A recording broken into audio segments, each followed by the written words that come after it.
at some point. Says we're live on YouTube. Okay, so, well, that's perfect. So it says we're live, means we're now, on air, and everybody's seeing my gorgeous face. So hello, everyone. Thank you for tuning in. This is Myth and Gears, and we're back from a 2-month hiatus. We're finally going to play again Black Sails and Dark Skies, and this is session 12. There we go. That's what we want to look at. I'm going to gather my thoughts, and in the meantime, I'm going to let my players introduce themselves and see what they would like to say. We'll start with Jeremy.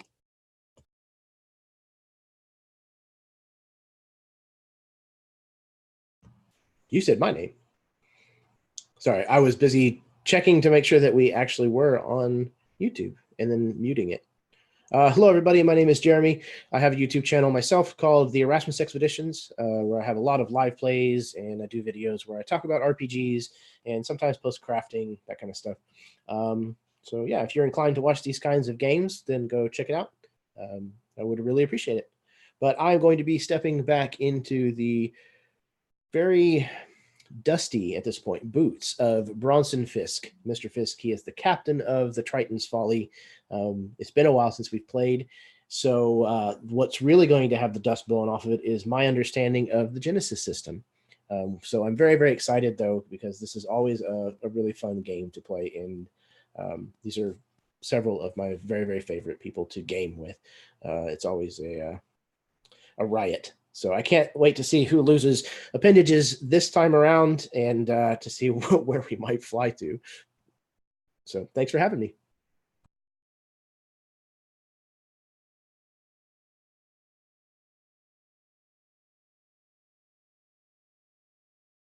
Caught me in the wrong window.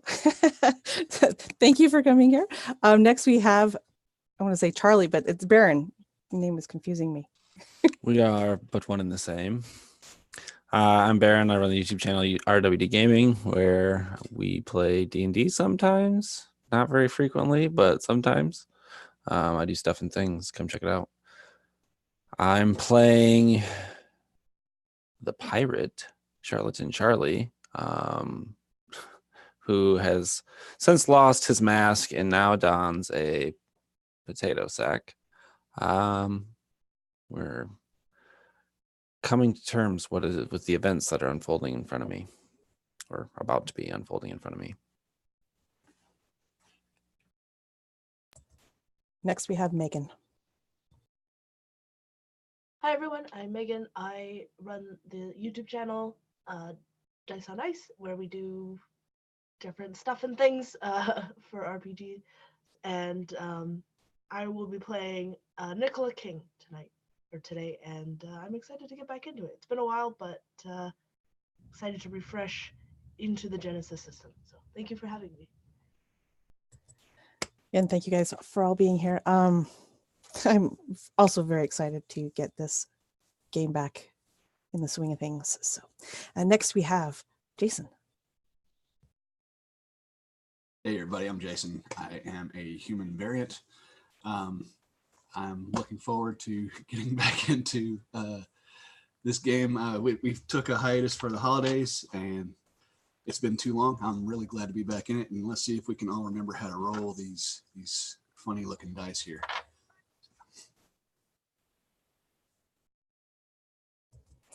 Last but not least, we have Dave. Hey, I'm Dave, and I will be playing the character variant of Ephriam Archibald Ulysses Delagny, and fucking Delagny for short. But I'm just gonna, what is it? 5 down on this, saying it's great to be back playing this with these folks, and I really look forward to the shenanigans as this black tentacle is flying outside, and my career prospects might be rapidly growing at the rate of lives as we start. So, all right, that's me.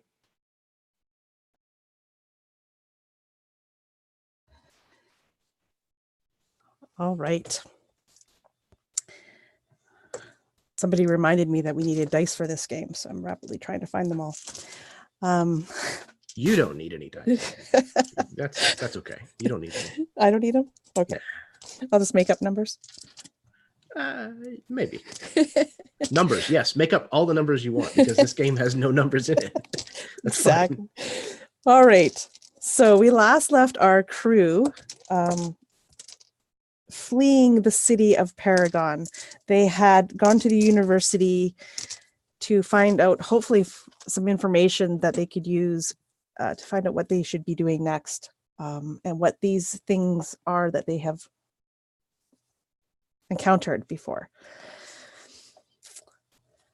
On the way back, they get to the docks and they find the entire area in chaos as the Verita Kappa have upped security and are looking for all sorts of ne'er-do-wells.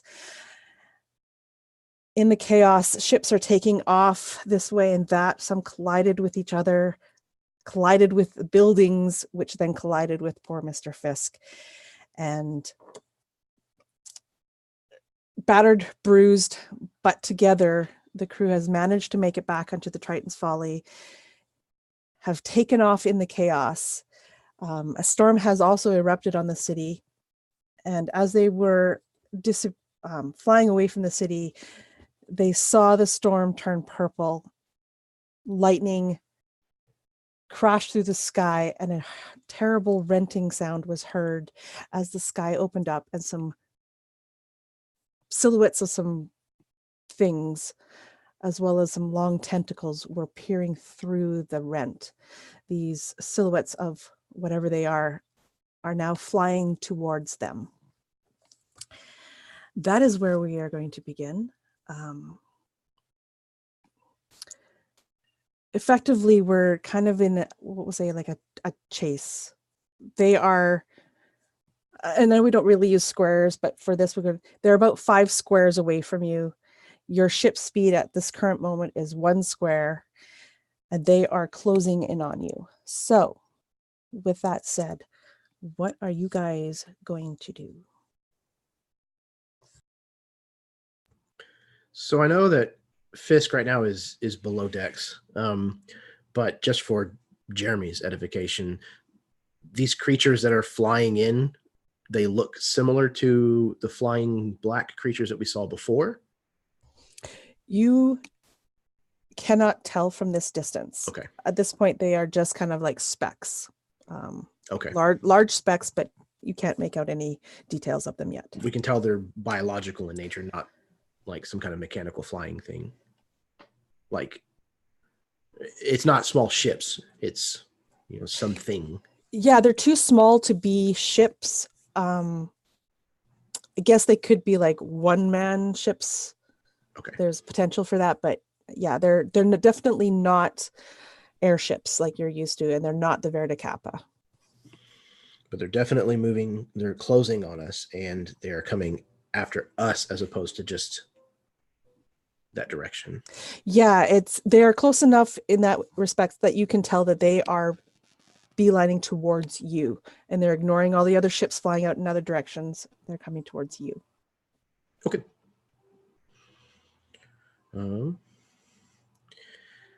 I guess Fisk is. I guess we've probably just kind of gotten down below decks and situated into whatever passes as the infirmary. And it's probably just like a table that's just been cleared off. And Fisk is kind of like, swinging his leg kind of up onto the table so that he can then kind of lay back on it. And he's just trying to keep pressure on what remains of the wound that he took to the gut. And is just kind of mashing his teeth to try to keep from screaming out too loudly from the pain. We need to get underway as fast as we can.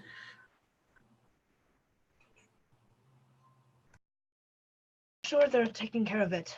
We need to get you healed as quickly as possible. And you see Nicola is like, you hear the clinking of glass as Nicola's just racing around, picking up strange liquids, pouring them into another. And she, I believe I have in my notes here that she still had some of those healing tonics left that she had made in abundance. So I'm going to use one of those as she's running around and making Fisk drink these strange concoctions that maybe are in haste, not quite as ground up as she usually makes them, so they might be a bit chunky. What is that? That's absolutely foul. There's pieces of something in that. Yes, bitter root and a little bit of wart's eye in there. I didn't get a chance to ground it up as quickly as I would have liked. Fine, yes. So, I forget what a healing tonic does. Just And looking then it up yeah. now, actually. I believe it does.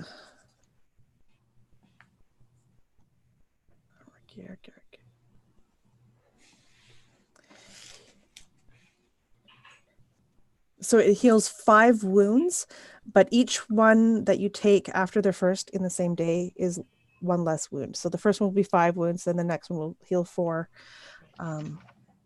You can only consume 5 in a day. How is that for you in terms of wounds? Because I have a bunch more. So that brings me from 8 wounds down to 3 out of 14. Okay. So not healed up, but better. I should just give you 1 more just to heal you up fully. That would do it. Yeah. And then do you have strain? And do you have You have 1 point. A lingering wound? I don't think I suffered a lingering wound. At least I didn't. If I did, I didn't write it down. But I don't think I ever got critical or anything.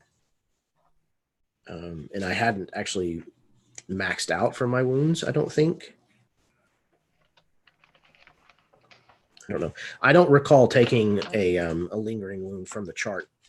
Okay. But I have 1 point of strain, and that's it. Cool. All right. So yeah. So then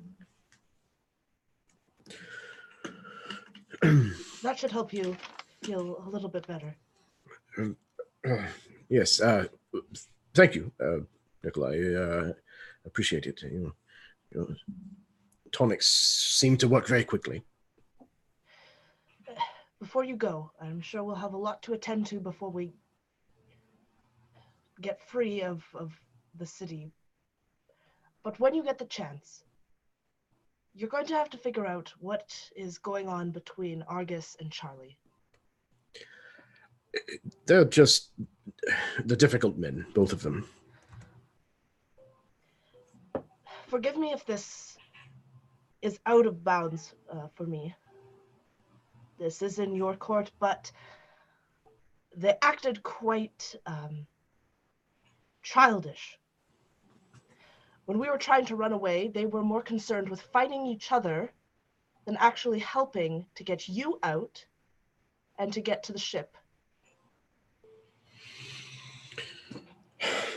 I understand that in our line of work we get rougher people, but that is no excuse.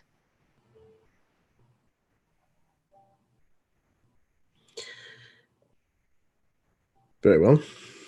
I have a long-standing friendship with Charles. It is quite complex, I have to say. So perhaps in this matter, at least, the discipline should be handed out by you.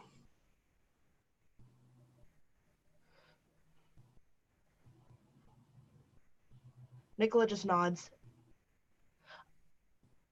When we get the chance, though, I would like you in the room so that they do not question my authority to do this.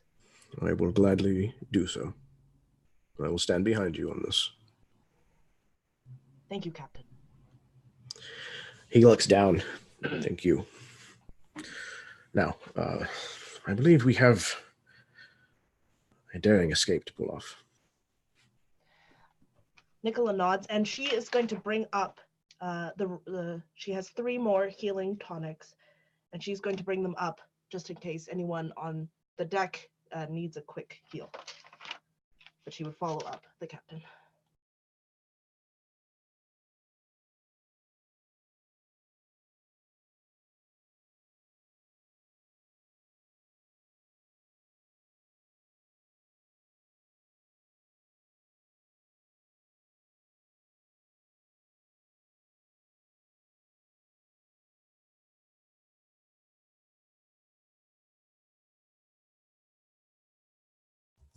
Is there anybody else up on the deck that looks like they need healing?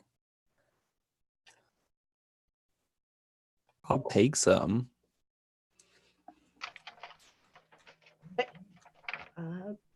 You can, yeah, Nicola would just be heading them out to whomever needed it.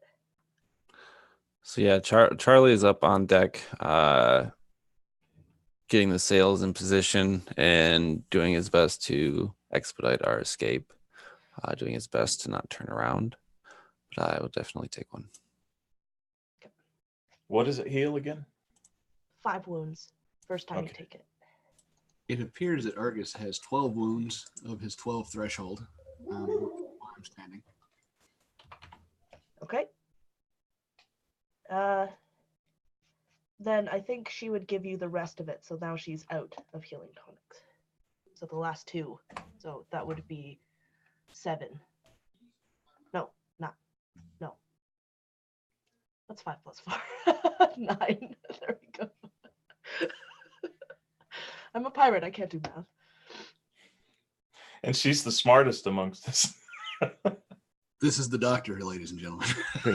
Charlie can only count to 9. It would be 20, but I don't ever take my boots off. It's true.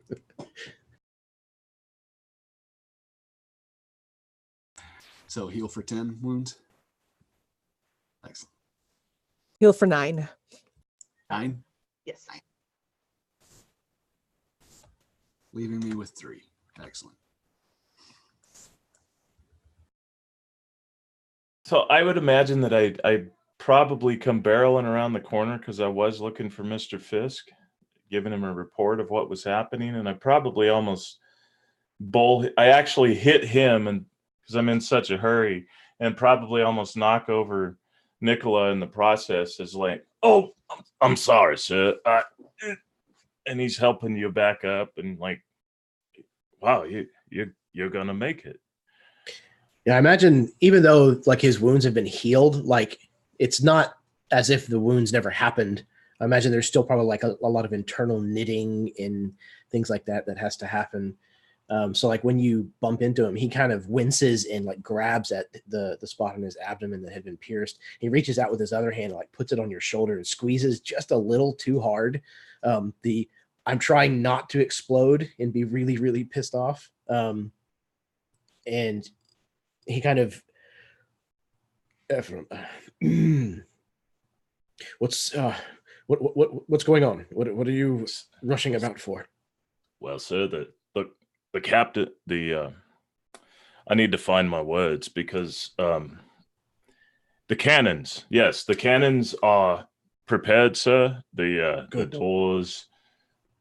doors are open and ready, but I think the biggest problem is there's a bunch of fucking black arms like Charlie's just dangling around out there like wet willies in the, oh my God.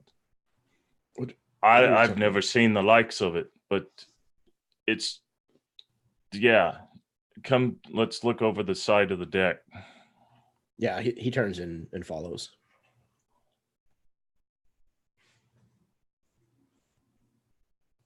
So when you look over the side of the deck this time, you've noticed that as you guys have flown further, these creatures have caught up to you even further now.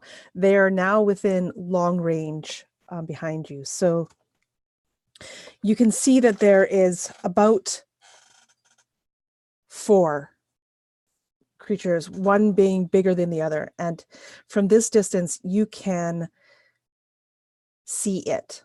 The other ones are smaller and you can't quite make out what they are yet. I'm learning how to screen share again, which should be right in the middle of the Zoom window on the bottom. share. It's called Green? share. Yeah. How easy. Okay. Numbers and words. Great with them. There. Do you see that? Unfortunately, yes. So the bigger creature that's flying towards you is this, I don't even know how to describe it, this thing. Abomination? Yes, it has wings. It has this maw that is opened up, and at this point you can't really hear anything from it that you see, but also you see the tentacle things. Ephriam, the tentacles that you had noticed before, the longer arms that were coming through the rent, are no longer through the rent. They have gone back into whatever side that was. And you can see that the rent is actually closing up. It was only briefly open, but these creatures have come through. I don't know what to say, sir. Have you ever seen this? He kind of just open mouth, gaping, kind of looks at Ephriam as if, did you seriously just ask me if I've seen something like this before? No. Have you? No, I mean, beyond the fucking arm that's on Charlie, I don't know. We need to cut the thing up. Like, I'm gonna go. Run out the aft guns. What are your orders, sir? Run out the aft guns. Yes, sir. Get them aimed, loaded. I want these damn things out of the sky as quickly as possible. Yes, sir, Captain, sir. And you see him running at an abnormal speed. He's much faster, which looks kind of funny, like a rooster moving, as he's running down the stairs to shout out the orders. Go ahead. With that, I would like everybody to make their vigilance checks.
This is horrifying. I'm just saying.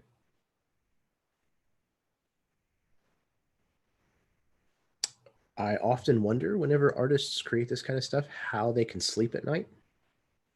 Maybe they can't, and that's why they draw this. That's a good. Okay, so let me see. Argus got 3 success and an advantage. And Fisk, you said you also got 3. I also had 3 successes and 1 advantage. I didn't include the advantage because I couldn't remember if they mattered for initiative or not. Okay, and then Charlie got 2 success, 1 success, and then we have 2 advantage. Okay, so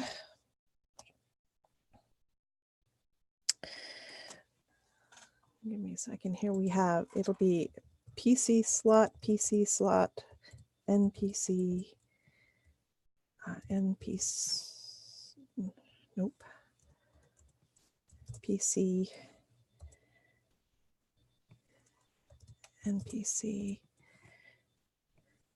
PC and PC.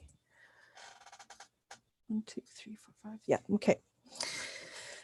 So that'll bring us through the first PC slot.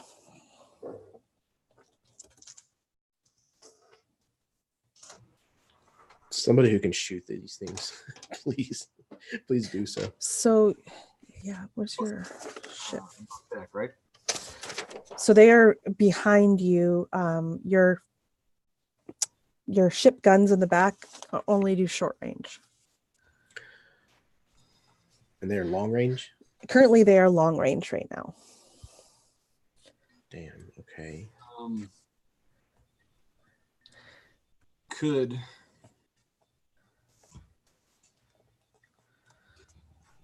I operate the vessel to swing around so we can get our main guns on port side to fire off?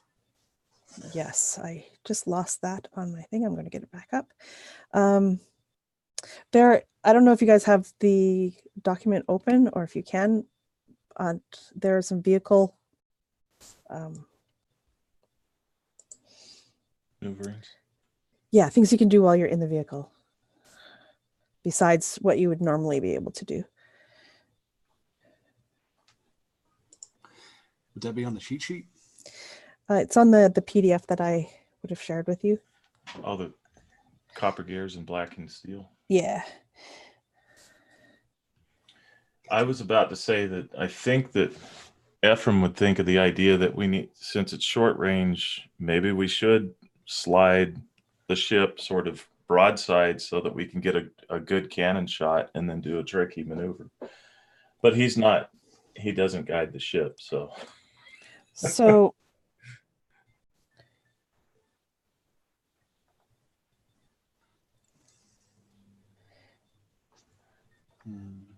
So some of the things that you can do are you could try to accelerate, you could brace for impact, you could decelerate, you could try to evade, you could reposition. That would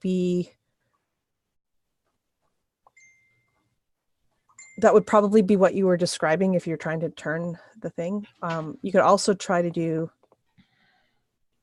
dangerous driving / flying if you want to take a sharp turn. I think that is more in line with what I'm thinking.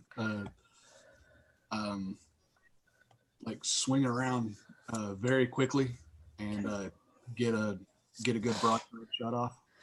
I will say, because of the speed you're at, the speed that they are flying, that if you choose to do this, they will catch up to you and be on you. Because you give up any forward momentum, like going for sure far away from them. How many guns do we have on one side? You have basically 12, like 12 of the 9 pounds and 7 of the 6 pounds. The 6 pounds need short range, the others need medium. So, okay. So our the captain's near, right? Like at least within shouting distance.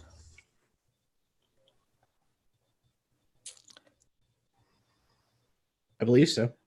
Okay. Yeah, he's up on deck where you can see this, and I would imagine the helm is probably at least open to the deck. Yeah. Okay. So you're gonna hear Argus shrilly yell, kind of out of character for him. As you look to him, you'll see his eyes are just bugged out wide. And I scream to you, get Delagny ready to fire all portside guns, sir. Okay, so Argus, I need you to make me an operating check. It'll be difficulty 4, but you will have 2 boost die to go with this. 2 blue operating. I've got 2, so with 2 dots in it, I've got 2 yellows. I got the 2 boost blues, and how many greens would I have? What's your ability versus? Yes, operating it. So I'll have 1 more green versus 4 purples, right? Yes. Okay. So I'll go ahead and roll the purple since I've got to re-roll 1. Okay. I've got 1 fail and 3 threats on that first roll. Ouch. And 2 more failures. Yes, sir. Hi. Hi. It's really good. Yeah, I know. It's dice. So, okay. So total of 3 fails, 3 threats. And may the dice gods be with me.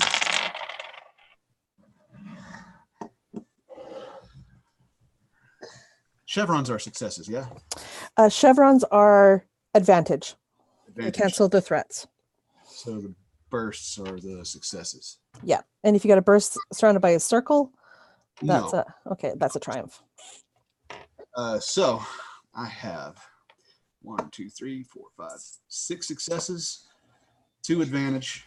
The 2 advantage get cancel out 2 of the threats. So that's 1 threat left over, and 3 success.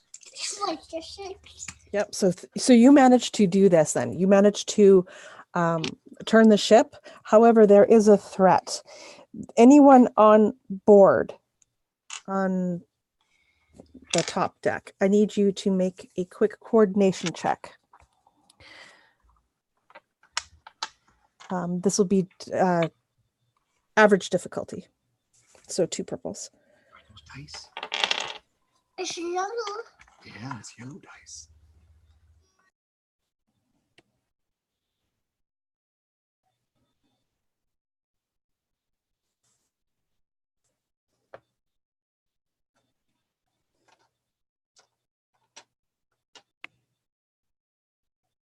Two success.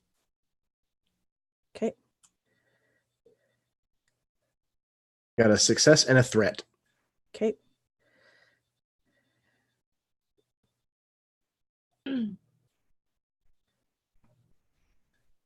Nicola, were you above deck or were you down below? No, she had followed. She's above. Okay, so what did you get on the? 1 success and 1 threat as well. And Ephriam, you said you got a success and an advantage. Okay, so everybody got success. So all of you managed to keep your feet under you. You don't fall prone from this maneuver. Those of you who got the threat each take a strain.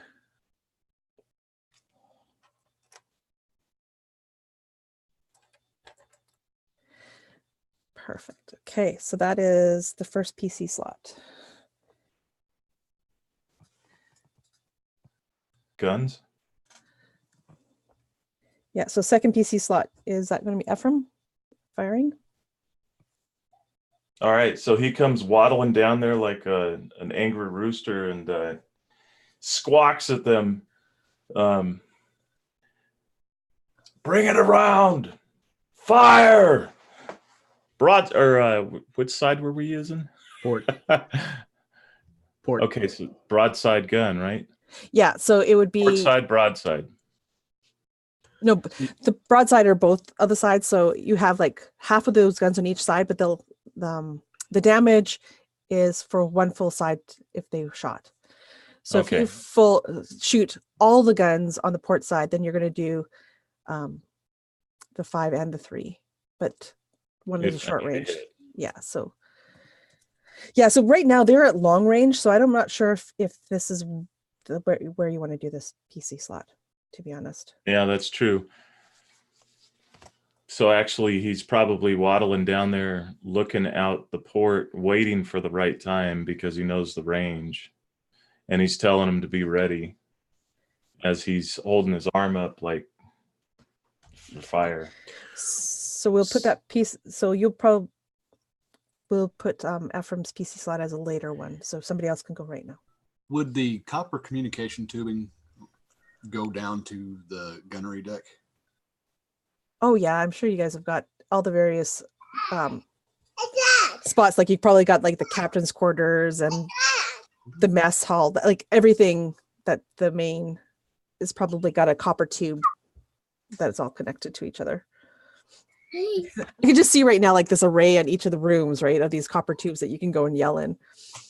For sure. Yeah, Ephriam would probably hear me screaming over like, hold. As he's getting closer. Yes, that's right. Okay, so who wants to take that second PC slot? That Nicola would be also heading to the gunnery range only for, if nothing else, just to assist in anything, maybe load the guns or just assist in general. So I can add a blue to the character's next check. Okay, so we'll have you go second. You're going down there and you're assisting, and this will give a blue boost die to the guns when they go off. Yes. Okay, sounds good. So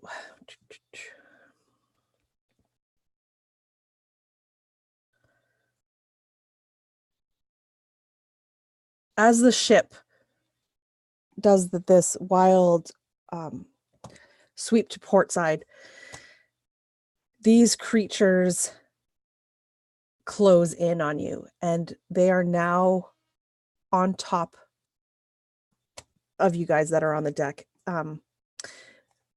These are the smaller creatures, so I will share that picture instead of this one. Stop share.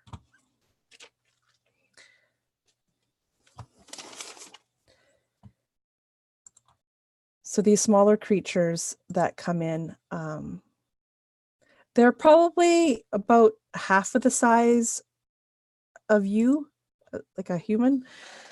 Almost like, I don't know, gigantic mosquito type-ish kind of creatures. There are 3 of them. And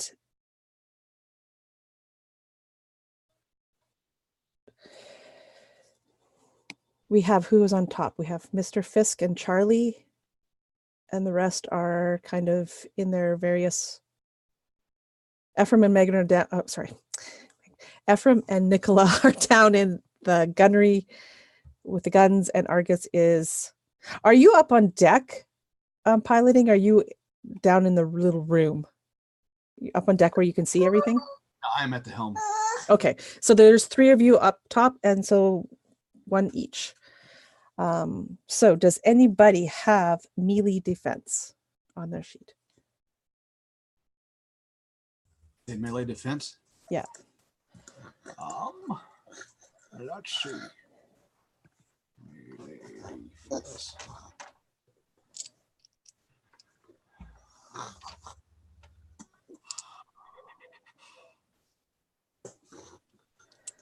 So that's a no for Mr. Fisk. Is that also a no for Charlie? Does the defensive +1 on a sword equate to a melee defense? If it is out and readied, then yes. Can it be out and ready? Yes. Yes, it could be. Cool. And we're going to do that. Yeah. Okay. And if that is the case, then I would have 1 also from my Okay. sword. Okay, so I would like to say that I would have mine out, but that doesn't make any sense to be at the helm with my sword out, so I'm going to say no. okay, so Argus does not, but the other 2 do. So I'm going to, this is the one attacking Mr. Fisk. That's 1 success after all is said and done. These are the claws as they try to rake and grab you. I have to look up a thing. So you're going to take 6 points of damage minus your soak. Okay, I have a soak of 4, so that's 2 wounds. Yes, 2 wounds. And ensnare 1, whatever. What's ensnare 1 do? Damn it, I just got healed up. Okay. These foul things. So what's happened is he's actually, it's like a grapple. These these claws have wrapped around you as well. They've inflicted these wounds, but you are also ensnared. I'm sure this is fine. Yeah, it's fine. I'm sure it's not going to fly me up into the air or anything dangerous. No. I'm sure it just wants a hug. Yeah, exactly. They're just friendly. Mm. Okay, the one that is on Charlie. Oh, that's nasty. That's 2 threats, but we have a success and 2 triumphs. So that's a little bit nasty. But 2 threats. You can think about what you want the threats to do, Charlie. I straight up thought she was going to say what you want on your tombstone. Pepperoni. Oh, no.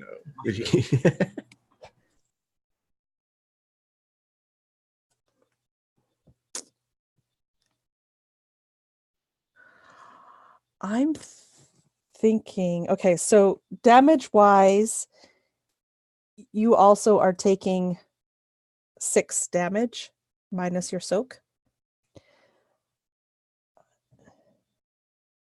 But I think they're going to make you roll. One of the triumphs is going to make you roll on the critical injury chart because maybe they pierced a vital spot. And the other one is going to, not only do they have you ensnared, but you are also knocked prone.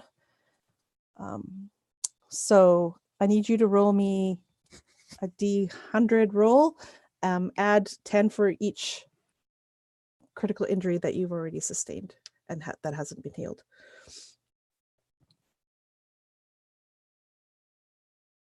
$31. 31. So you are stunned. So that means you are staggered until the end of your next turn. So if you could write that down, stunned. So you have that one as well. Staggered means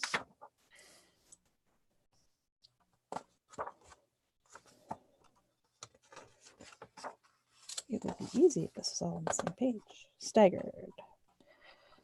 You cannot perform actions, including downgrading those actions to maneuvers.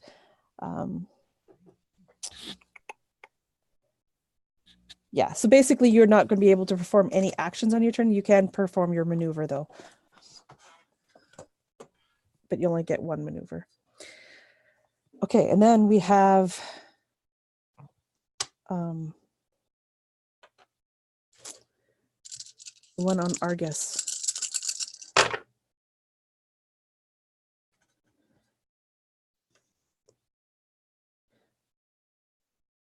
Which will be 2. Oh, and what did you want to do with the threat before we carry on with that one?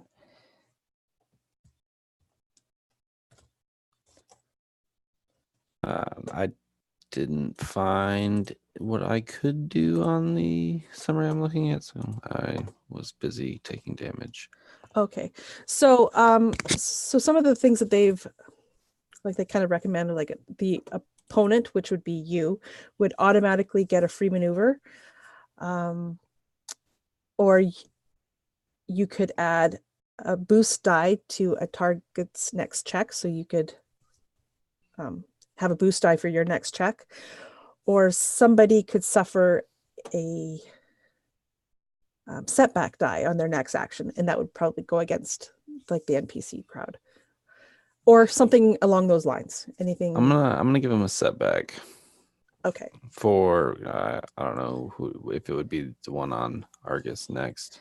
So maybe as would you flailed when you Fisk. lied prone, fell prone or whatever, something flew out of your hand, or you knocked something that's caused it to ricochet off of the creature that's attacking Argus. Because he's the one getting hit next. Okay.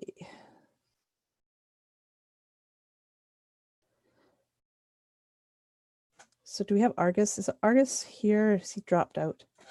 He said he would be right back. Okay. So basically what's going to happen to him is he's going to take 6 damage minus his soak plus 1 strain. So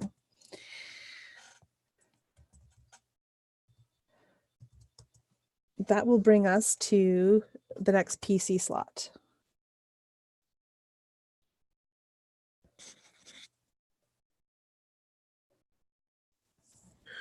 That makes it difficult for the guns. I would say at this point the large guy would be within range of your medium guns. Okay.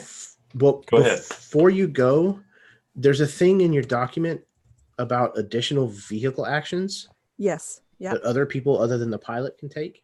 Yeah.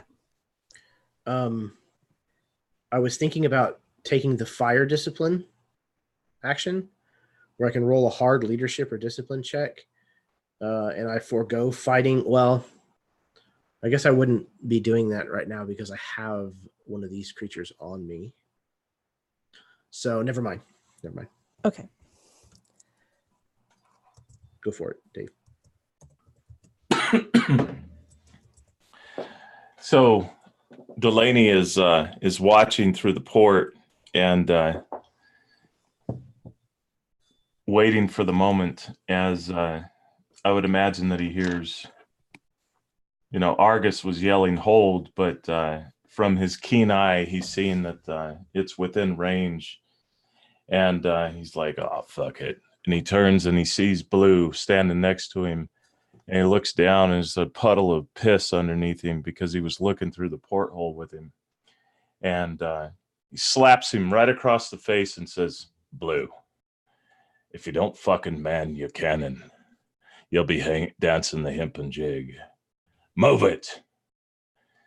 And he says, 3, 2, 1. And he drops his arm and just unleashes the whole bay.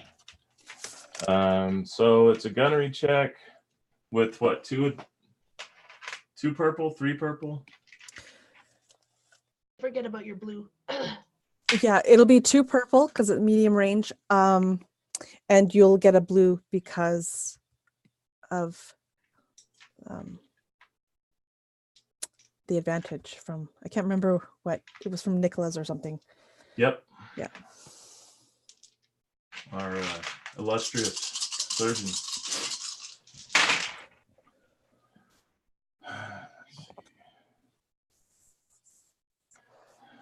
So I have 1, 2, 3, 4. I have 5 advantage, 2 successes, and what are those X marks? X's or fails. Despair.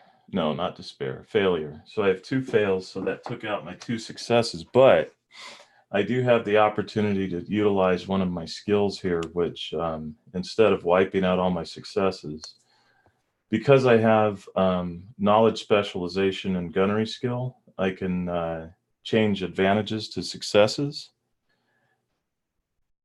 So Okay. I'm going to change. So by wiping out those successes, I'm going to add 2 back in. So then I have 3. So that gives me 3 advantage, 2 successes. But I'd also like to utilize a debilitating shot. Is this possible to use 2 at the same time? If they, I think it's passive. What is debilitating shot? Like, yeah, what is it? So what it'll do is on a successful attack, I can reduce their speed by a maximum of, by utilizing 2 of my advantages. So I can reduce their speed by 1. Slowing them down in essence. So I think maybe the knowledge spec is passive because I'm specialized in gunnery. Yeah, so debilitating shot is an incidental, so that's you can do that as well. Excellent. Yeah. So then I have two successes, 1 advantage, and I burn 2 of those advantages for a debilitating shot. The thing's been slowed by 1, and so I have 2 successes and advantage. Okay, and you were shooting the ones that could do medium range, right? Yeah. So that'll be 5 points. In this case, it'll be 6 at this creature, which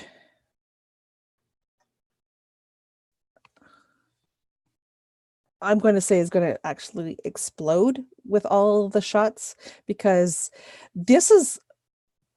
you were doing gun damage, like ship damage onto a person effectively. And so you blew it out of the sky. This thing is completely obliterated. In fact, like there's a spray of this oily goop just kind of flies everywhere.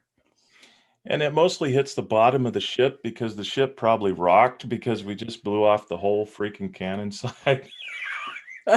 Yeah. And he's like, and Ephraim's like, God, I love that sound. Nobody can hear him though. And that will bring us to the next PC slot.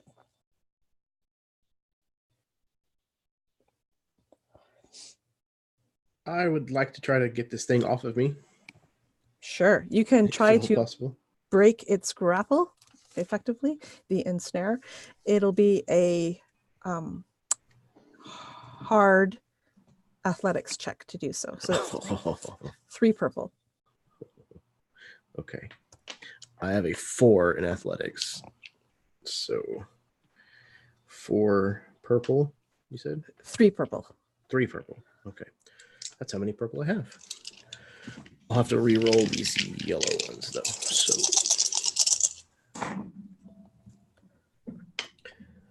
okay. Let's see. That cancels that out. So far I am 1 success up. And oh, okay. So 1 success and 4 advantages. Okay, so you are going to break its hold on you, and you have 4 advantages, which you could use. 3 is the highest the little recommendation chart goes, but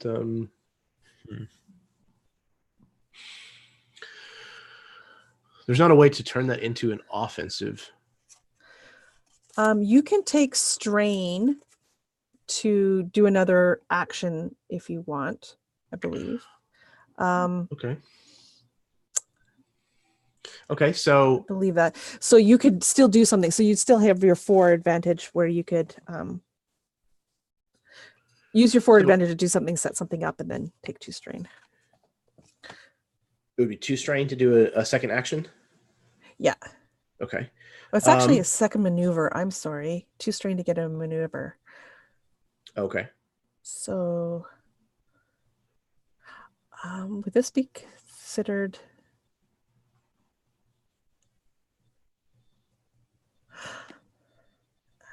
Perform a skill check as an action. Okay, so you have got a maneuver left is what you've got. You're broken through, but you have a maneuver left. I would say with 4 advantage that we would, if you want to burn all 4 of them, to upgrade that maneuver back to an action. I would do that.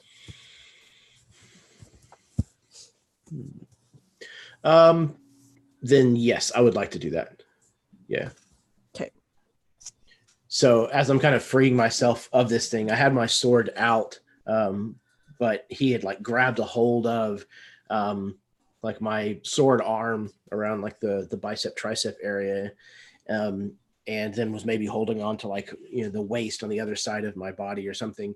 I managed to actually rend my arm free, and I'm just going to basically bring the switchblade sword that I have just kind of right back at this thing, having it so close. Okay, so your difficulty is 2 purple. Okay. 2 perp. And this would be melee? Yes. Okay. I have 4 in that too. Yeah, and it has no melee defense, so. Good. All right. Okay. I always have to go back over to this.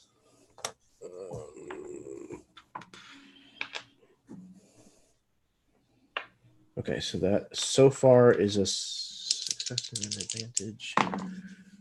Okay, so 4 successes and 2 advantages. Okay, so 4 successes.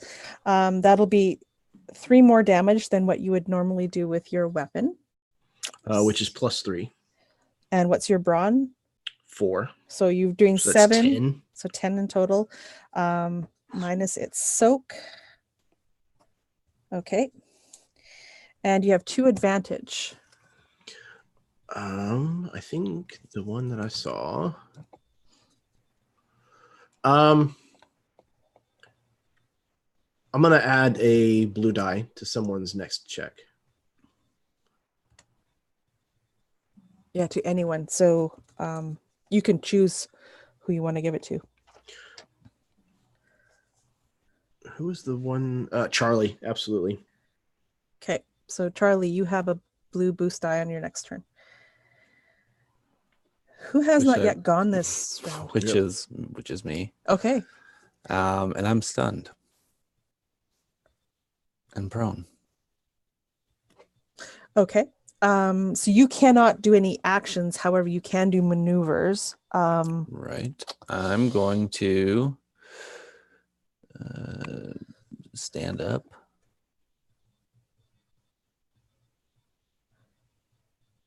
Yeah, I would say you could try stand up. The thing is still going to have you ensnared. Right. But I won't be on my back. Exactly. And we will save your boost die for when you next do your roll. It still hangs on there. Okay. I'm up. Okay. That takes us to the top of the round, back to PC slot.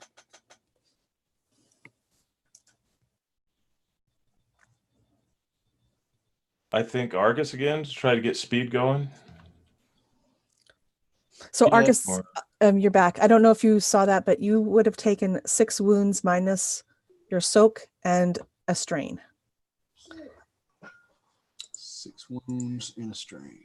Yeah, and you are ensnared. So that's 3 wounds, bringing me to 6 and 1 strain. Okay. Yeah, I am all on board with trying to gain some speed.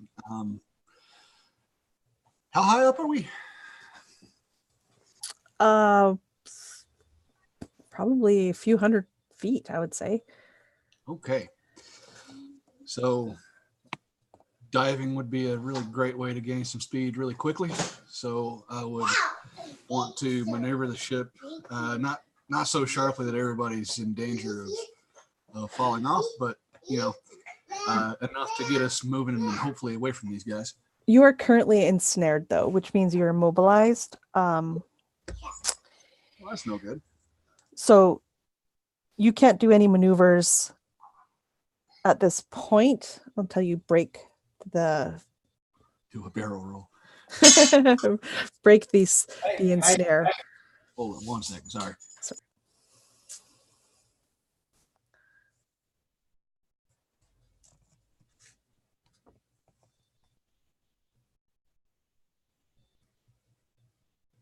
Sorry, Nuggets being mischievous. Shit. Are we like magically ensnared or? This creature that you see on the screen has got its claws wrapped around you. It basically has landed on you. Yeah. Me personally or the ship? You. Oh God. Okay. Well, that changes everything. Yeah, sorry for my lack of awareness there. That's okay.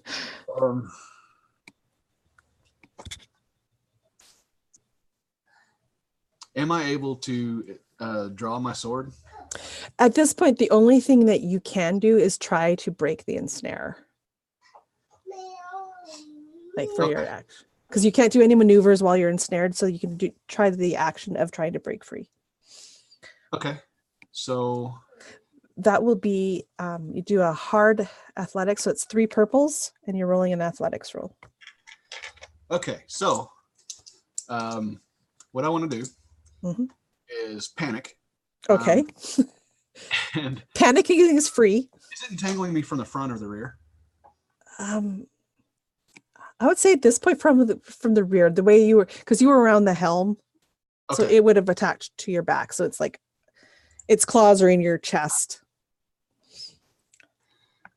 So where's that? Okay, so I want to run and dive off the deck where the helm is and like try to fall on my back to the deck below and hopefully knock this thing off of me.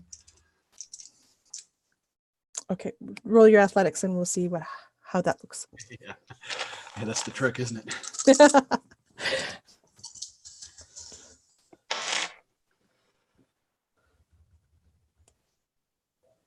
I mean, it could be worse. I have 4 successes, 2 failures. So that's 2 successes left over and 3 threats. Okay, so you managed to break free of this hold. But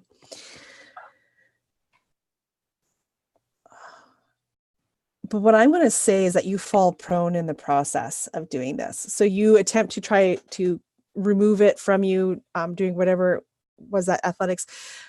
You misjudged. Maybe it popped off quicker than you thought, but you end up flat on your ass on the deck. This thing is now hovering kind of above you. Okay. But you are free from it. I envision the proneness being me flailing about, in full on panic of this thing grabbing me. So I'm rolling around. And at this point, you could now perform a maneuver, which would... May I roll? How far can I roll? Yeah, you can roll. You could try to stand up.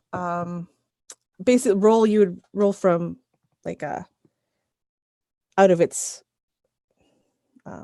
Reach. the zone. Yeah, right. You'd no longer be in short. You'd be in medium range from it. Okay. Yeah, I would try to like roll away, flailing, and attempt to get up on my feet. For 2 strain, you could get up on your feet. 2 strain. Easily done. All right. That will bring us to the next PC slot. Who would like to take that one? Could Nicola go and she hears, I'm sure, maybe before the giant sound of the cannons going off, maybe she heard the kerfuffle going on above deck, and she is gonna try and go up there. Okay. Yeah, so you can move up to deck. That will be a maneuver to get up there. Yeah. And then you've got an action. She wants to can she get to a bug? Or would I have to take strain for that? Let's see. So Argus is at the helm. So that bug is kind of at the helm. Charlie, where were you situated? I'm no longer at the helm. I'm kind of at the deck below, the main deck. Yeah, but the bug is at the helm. Right? Okay. Yeah. Charlie, you were where? Just somewhere in the deck or? Yeah, I was just somewhere mid deck, in between Mr. Filch and probably the front of the ship. Okay. And Mr. Fisk, where would you have been? Fisk, not Filch. Fisk had just come up from below decks whenever the shit kind of hit the fan, so I would imagine it's probably somewhere probably closer to the helm, if the helm's at the back of the ship. Yeah. So I would assume if you've just come up from below, then Nicola, that would be the first bug that you'd see would be the one that is around Captain Fisk. All right. So if she can, she'd like to go up and punch it with her arm. All right. Just seeing that and just panicking at the sight of this monstrosity, her first reflex is to punch it, I suppose. So difficulty is 2 purple. It has no defense, so I'm going to increase the difficulty by 1, okay. so I can do more damage to it. Okay. Okay.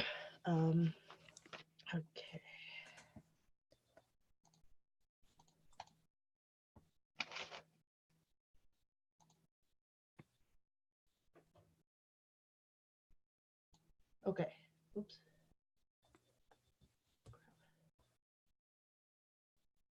Okay, I got 1 success from all of that. Okay. So Then you will just do the base damage of your arm, which is your brawn plus whatever it says. Yeah. So,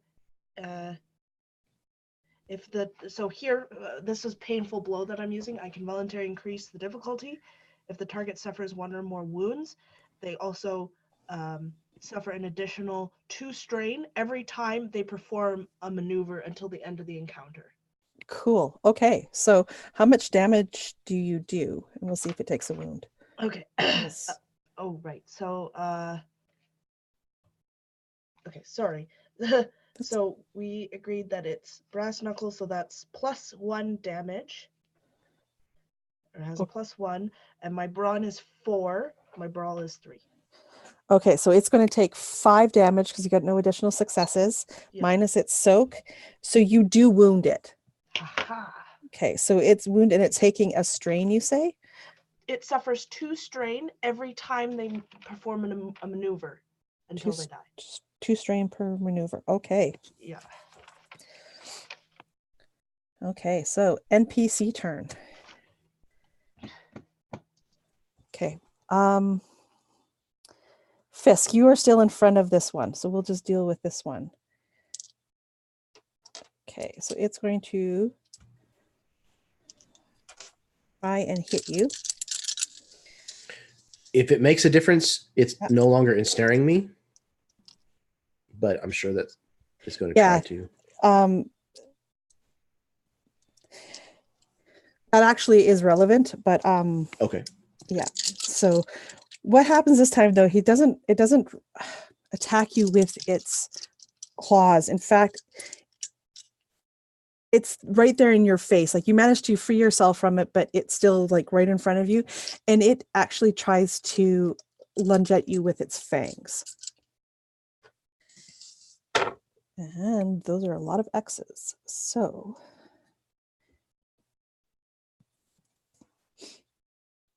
all a wash except for 1 fail. So it does not manage to bite you at all. And I think with that, it would try to move away, taking 2 strain, but it's going to fly up. There's not any kind of like opportunity attacks in the system, is there? Anything like that? Okay, cool. No. All right, so the one on Charlie. Charlie, you're now standing, right? Correct. Yeah. And you still have your sword out, right? Yeah. Okay, so it's going to, again, try to claw at you because you didn't move away, right? I could only stand up. Yeah, okay, so it's going to actually try to do the same thing, try to bite at you. But I am still entangled or ensnared or whatever. Okay, so it did not manage to, I don't know, get a good spot where its fangs could dig into your flesh. That doesn't happen, but it does get 2 advantage. So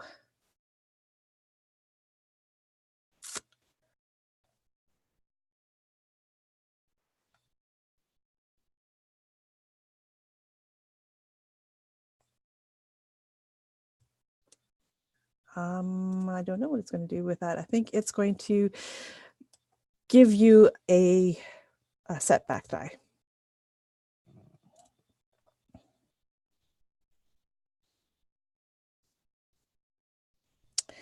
And you are no longer ensnared at this point.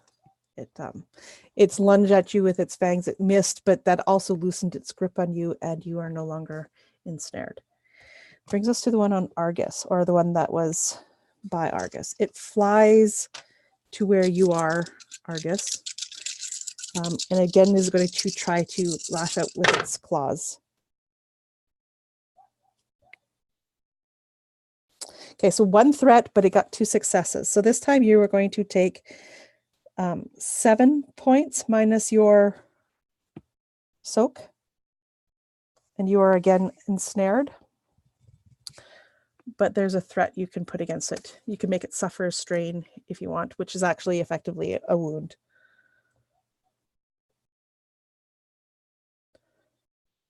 You're muted.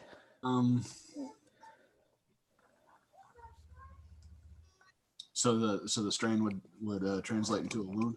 Yeah, for rivals and minions, it does. So if you cause it to suffer a strain, it'll actually suffer wound damage. Okay. Yeah, I want to do that. Hey, Okay. asshole, off my desk. All right, that will bring us to PC slot. So we've had 2 PCs have gone this turn, so we have 3 PCs left. The one that is or was attacking Charlie, did it also try to fly off? Mm-mm. It's still engaged with him? Yeah, it had him ensnared, and so it would try to basically kiss him. Right. Failed in that, but has let go, but he's still right there in front of Charlie. Okay. The other one is above you at medium range.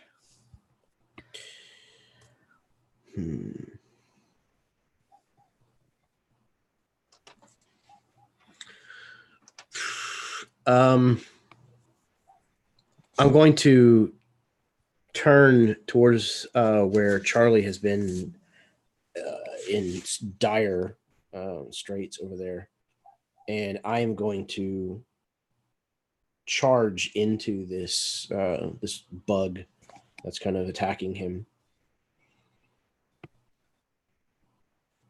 I'm going to attempt bull rush. I have to have 3 advantages or a triumph to see if I pull it off. Okay. So after a brawl or a melee combat check after a move. Okay, so I have to use my maneuver to close with it and then make a brawl or melee. Melee would be my preference. Okay. So I guess I bull rush with my weapon. Yeah, probably you're out there. Maybe you're hitting it with the blunt end of the stick or piercing it, whatever. Yeah. Yeah, just kind of holding that out in front of me, kind of putting my hand on the back of the pommel and just kind of using my weight to try to drive this thing. Okay, so it's a melee strike. And it's a 2 still? Yep. All right.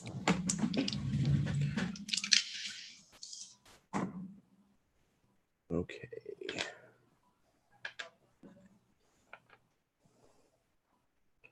So those all cancel out, but I roll these again. Ooh, okay, that's a success and a triumph. Okay, so that counts as, so everything else had washed out? Yes. So that counts as like 2 successes for this part. So you'll do your damage +1. Which is my brawn damage plus my switchblade sword, so that's 7. So 8. So 8 minus. But then I can trade in my triumph to do the bull rush thing. Yes, and now you can spend your triumph on the bull rush. Okay. And that's still 8 damage. The triumph counts for both. Yeah, so the triumph is a success and triumph, right? Like it gives you a success and then a triumph. Yeah. On top. Okay, that's cool. So then it'll be the 8 damage, and then it is pushed 1 range away and prone. Cool. Okay, so it is now medium range from both you and Charlie and prone. And and Nicola, because she was there too. So Bronson kind of just turns and flies that direction, sword first, and pierces this thing kind of right up underneath where the carapace kind of meets its more humanoid shapes. And as he pushes this thing off, it kind of, slides back a ways, and he kind of comes to a stop, almost tripping over Charlie, and kind of, I imagine, runs right into the gunnel, and kind of uses that to kind of stop his forward momentum from continuing off the edge of the ship. Charles, come. you okay? Are you injured? I've had better days, sir. As have we all, I'm afraid. We're not done yet, Charles. Come. Righto. After you. That brings us to the next PC slot. Who has not yet gone? I don't think Charlie's gone this round, or I don't think Think Ephriam. me. Yeah, I don't think Ephraim's yeah. gone either. So go, Charlie. There's the one I'm sorry, did Fisk kill the one that was attacking me or just fling it off the ship? No, it's still on the deck, prone. So it is medium range from you, so you could take a maneuver to get to it, but then you could attack it if you want, and it is prone. There is one in the air at this place. It would be, I would still say that it would be medium range from you in the air. And then there's the one on Argus. So that would be another probably medium range away from you. I'm going to pull out my pistol and shoot the one on the deck. Actually, if it's prone, I probably am not going to shoot at it very accurately. I'm going to shoot the one at attacking Argus. Okay. The difficulty is upgraded, so it'll be 3 purple to shoot the one on Argus, and if you get a despair, you hit Argus. Okay. So question. I have 4 ranged and 3 agility. So is that how many green dice and how many yellow dice? 3 yellow, 1 green. 3 yellow, 1 green. Okay, and then I have a boost die. Yep. A setback die. And 3 purples. And 3 purples, yeah. Jesus Christ. You're like, for like all of them. I'm missing like 5 of my total dice here. And I have to roll them again. Ooh, but I got a triumph though. Get rid of these. Okay. So triumph is a success. Yeah, counts as a success, yeah. So I would have 2 successes, one of those being a triumph. And everything else cancels out? Yep.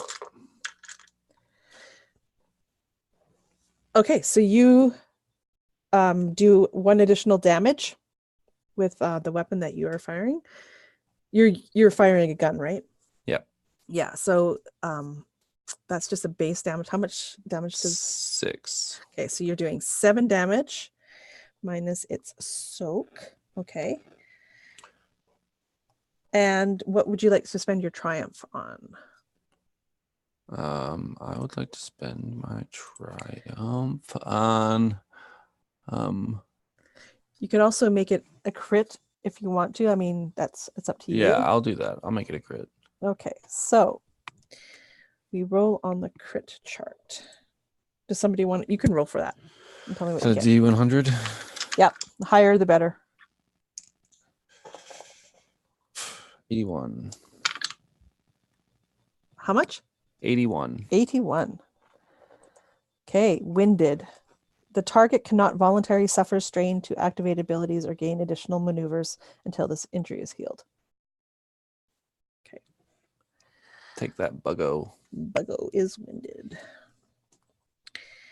Okay, last PC slot. Ephriam. So as the smoke is clearing and he's looking out the gun hole, it looks like we've dispatched the horror that was flying in the sky, right? And we don't see other threats there for now. Exactly. You can't see anything out of those, like the gun holes or anything, but you do hear Upstairs. Battle ensuing on the deck. All right. So as the door kind of plops shut, he turns around and he says, "Well, paint me purple and call me Susan. You fucking pulled it off. and he's looking at the crew. Now, don't be pulling out your long clothes and thinking you're going to go crack Jenny's teacup. You need to smartly. Let's get these things fucking loaded. Captain's relying on us, right? I'm going to go see what's going on upstairs. And so he's going to grab his pistol and his baton and start hustling upstairs to see if he can help somewhat. Make sure they're loading the cannons. Okay. Yeah, so they're loading the cannons as you leave. A maneuver gets you up and you see what's going on. There's one above, kind of basically almost above where you're coming up. There's one by the helm. And there's one on the deck. And you can get to all of any one of those if you want to.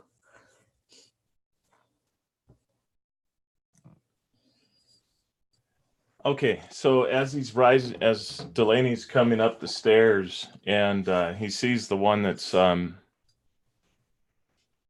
which one is close? So that looking at the two targets, you said I could fire on either one of those? Yeah, are you like if you're firing, there's 3 within range that you could shoot. There's one up in the air, and then there's 2. One that's on Argus. And then there's one prone by itself on the deck. Okay, so I am going to fire on the one that's on Argus, and that's Okay. against 2. No, purple? in this case, it'll be against 3, and if you get a despair, you will hit Argus. Okay.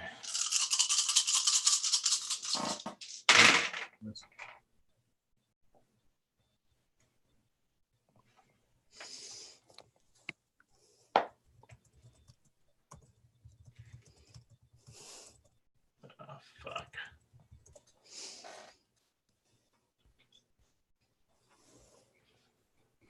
That doesn't look good.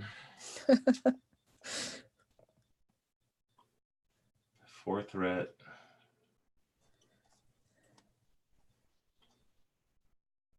And 2 fails. Okay, so 1, 2, 3, 4, 5. Wow. So I eked it out with 1 success. So oh my gosh. My hand is shaking at this point. So you do your weapon damage. Okay, so weapon damage, flintlock, 6 points. 6 points minus soak. Okay.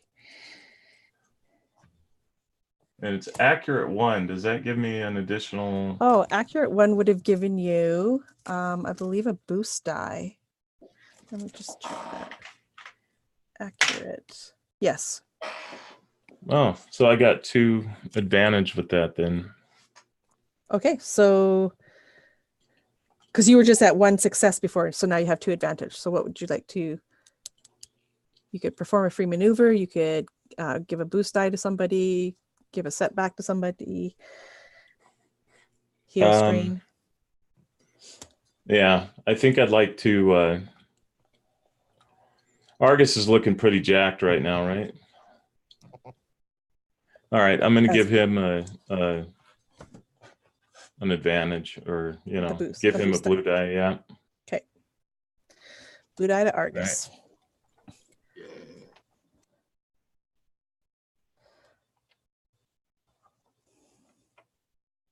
All right, so that will bring us to the top of the order. So we're back to PC slot. So who'd like to go?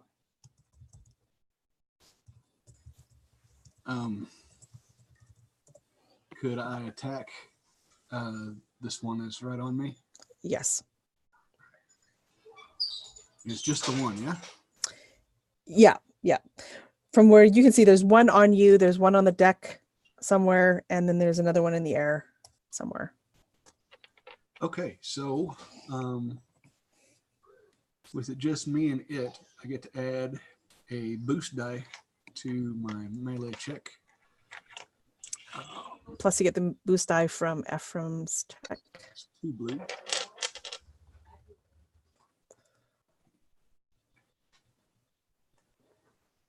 Melee is 3. Because he kind of like knocked it, I don't know, distracted it slightly with that bullet that just hit him. So here's a question. Yeah. My melee is 3, but my brawn is 2.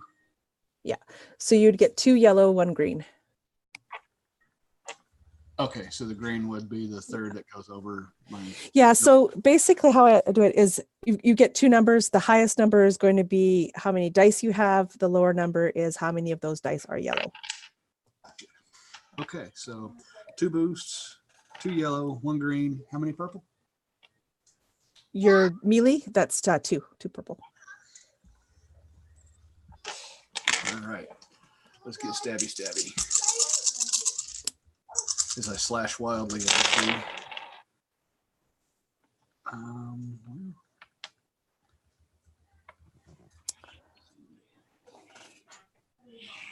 So I've got 3 successes, 1 triumph, 1 advantage, and 3 threats. So the advantage gets taken away, leaving 2 threats. Does the triumph get rid of the other 2, or is it something completely different? No, so a triumph at this point counts as a success. Okay, but you'll also get a triumph when you go to resolve everything. So the triumph goes at above. So what did you have again? Sorry, you had how many success? If I'm counting the triumph as a success, I have 4. Yeah, so you count it as a success. Yeah, so 4 successes. 1 advantage. Yeah. And then 3 threats. So one of those threats takes the advantage away. Yeah. Leaving 2 threats and no advantage. Exactly. Yeah. So you'll have 4 success, 2 threats, and a triumph. Yes. Okay. And you are attacking with what? My saber. Saber. Okay. So you do your saber damage plus an additional 3. So the damage is +3. And then you say +3 again? yeah. So it'll be your brawn +3, then +3. Yes. So 8. 8. And that's the soak. Okay. And you have 2 threats. So you can describe to me how this thing dies, how you kill it. Okay. Yeah, I start hacking wildly at this thing, and one of the swings gets right in between one of its plates, this carapace there, and it kind of, I see part of it like splitting away like a crawfish tail, and this green ooze pus would probably burst out as the bottom part falls to the ground. Yeah, and the 2 threats, I'm going to say, as it bursts apart like that, some of its ichor splashes on you, and it's corrosive, and you take a wound. Oh, of course. That's what I get for being creative. It's gonna Okay, so I am at 11 wounds and 3 strain. Okay, and that was a PC slot. So now we're. Come into that at all, does it? Pardon me? No, it's corrosive. Never mind. Dumb question. Next PC slot.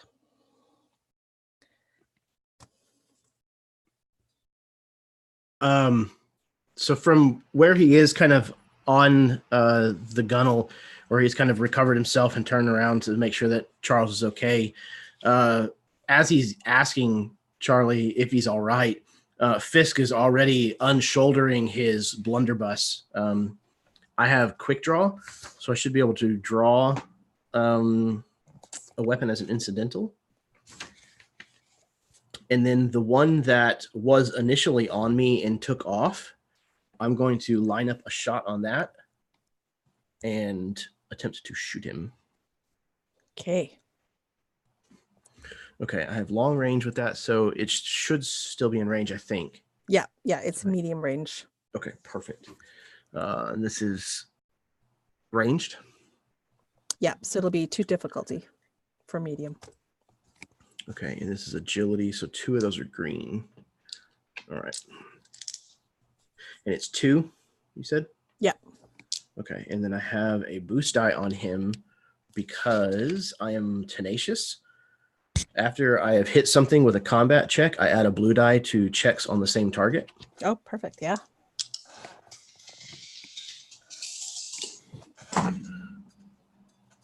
Okay. That cancels that out.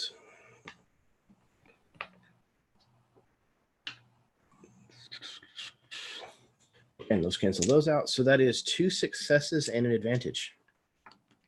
Okay. So you do an additional damage. Okay. So it would be 9 total then. Oh, I also had accuracy 1 on that. So you get to roll a blue as well. Another success and another advantage. So 3 successes and 2 advantage. Okay, so you additional. So that's 10 points of damage then. Okay, minus its soak. Yeah. And you have 3 advantages?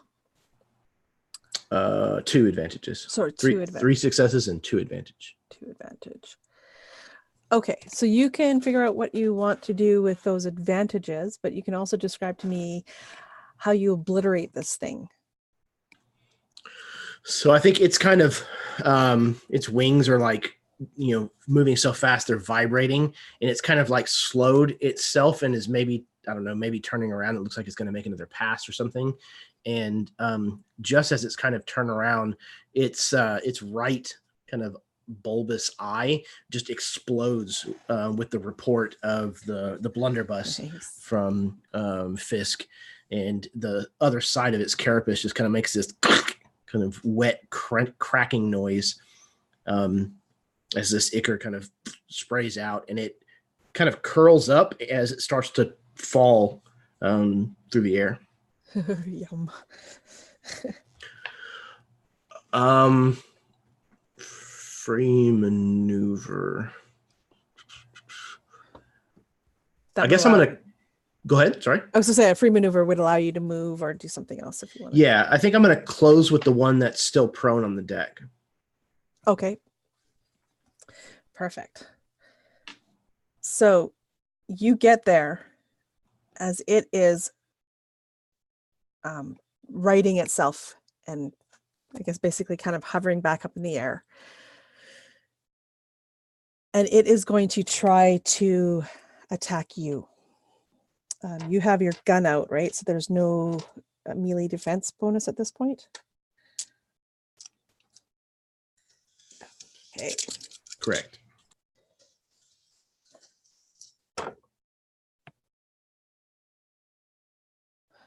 So everything cancels except for 1 success. So because you were right there in front of it, it lunged out again with its fangs and tries to bite you. This time it actually manages to latch onto you. You are going to take 5 damage. Vicious 1. Vicious being...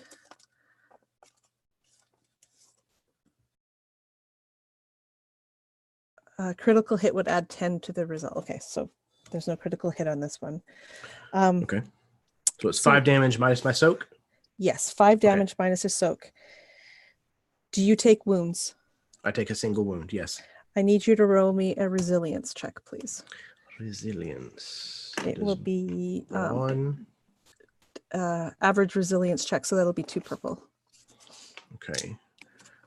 Brawn based. I have 1 rank in that, so 3 green and a yellow, and you said 2 Mm-hmm. purple. Okay.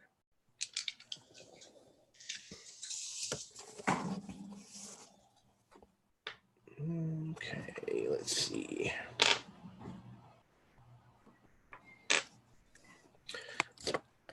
Oh, cool.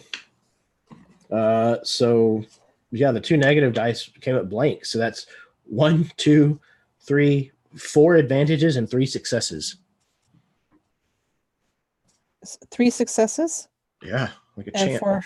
4 advantage. Okay, perfect. Okay, so what's happened here is this creature has sunk its fangs into you, and you can feel it suck some blood, if you will, from you.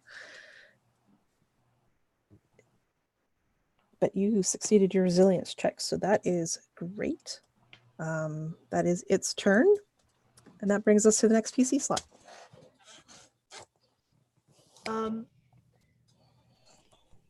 Is that one that just bit Mr. Fisk? Is that within range for Nicola? You could move to it. He's within a medium range right now. Okay. So Nicola is going to move to it. Is there any way I can take some strain to hit it, or? Oh, you could hit it as well. You could move and hit. Yeah. Okay. Perfect. So, okay, she's going to try and hit it. Do we have story points? Absolutely. You guys still have all of them. 5. Yeah. Perfect. So I pre-rolled for my brawl, and that's 3 success, or well, I pre-rolled assuming that it's 2 Yeah. challenge. Okay. Melee is always 2 Okay. purple. Okay. So that is 3 success and 3 advantage. Okay, so you do an additional 2 advantage on top of your weapon, which we said what was 5, right? Brawn of 4 plus 1. Yeah, brawn of 4 plus 1. Actually, and I forgot, I have this thing called feral strength, which I get to add 1 damage per rank of feral strength to 1 hit of a successful attack made using brawl or melee. And I have 1 rank in it, so that's another damage. Another damage. Okay, so we're at 6 plus additional 2, so that's 8 damage. Yes. Minus... And then I want to use one of the story points called Lucky Strike. After your character makes a successful combat check, you may spend 1 story point to add damage equal to your character's rank in that characteristic. Cool. Okay. So that would be brawl, right? The rank in my brawl? Characteristic, so that would be brawn. Okay, so then that's 4. Okay, so doing 4 more damage. Yes. So that brings us to 12. Yes. Unless it's so okay. You can describe to me how this creature dies, and you didn't have any threats on your roll, right? Nope. So I imagine that like Mr. Fisk, as this thing is just like, I almost imagine that it like bit your leg or something. I imagine it's on the floor and it just kind of bit your leg and it's all gross. And then all of a sudden you hear this like these footsteps coming really fast behind you, and you see Nicola with her atomic automated hand just, or this her robotic hand just kind of grab onto this thing's head. It crushes it in her grasp, and she just flings this thing overboard. Perfect. And with that, you guys you look around and you can see like even the rest of the deckhands and everybody that's left mopping up these creatures that have been flying at them. Everything is calm almost again. So at the end of a combat, you guys get to heal strain, I believe. Anybody's taken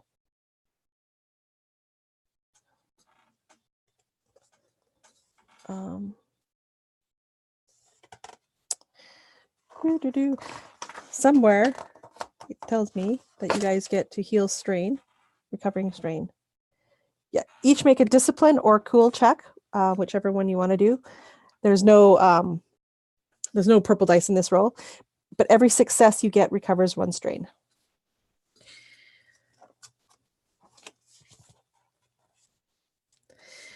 And as you look around the deck, there was a couple that kind of landed. There was the one that landed on the deck, and then there was the one that kind of fell out of the sky and landed on the deck. Almost like slow motion stop camera. You can see the creature's body just kind of like decay in front of your eyes.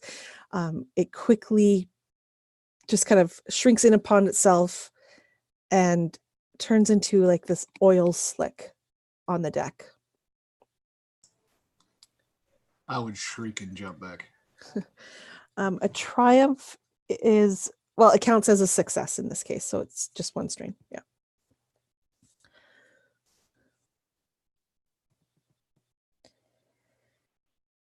So I think with the end of this battle, we are going to take a short break.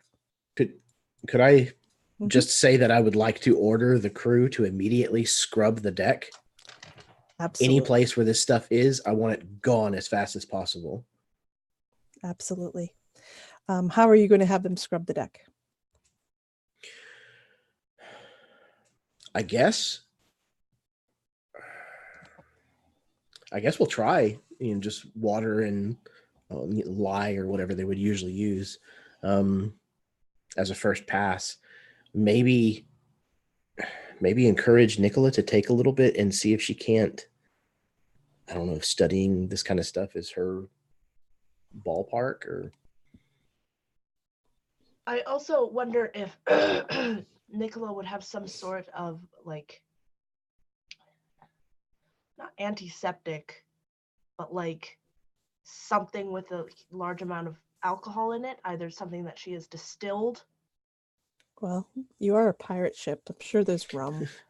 Well, yeah, but I mean something Ooh, that that's has like a mutiny. little bit of a higher alcohol in it. She's got a special store of rum.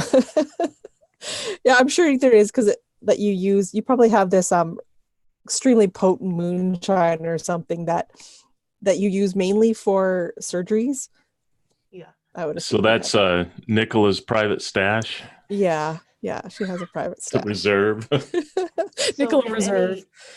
in any area where it's like particularly bad, she would give up some of that to like make it clean. And also, yeah, she would take a little bit in a I'm sure she has some sort of vial or something like that, flask, scoop up some of that ichor. Perfect. I doubt we have any kind of protective gear on board, like gloves. I don't imagine that was a big thing for pirates. So that's why we have the low-paying people do it. I mean, I'm sure you guys have gloves if you want to give up your officers, gloves, but No. yeah, figured this much. All right. With that, I think we'll take a small break and we'll come back and deal with the aftermath.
All right, I think we're all back.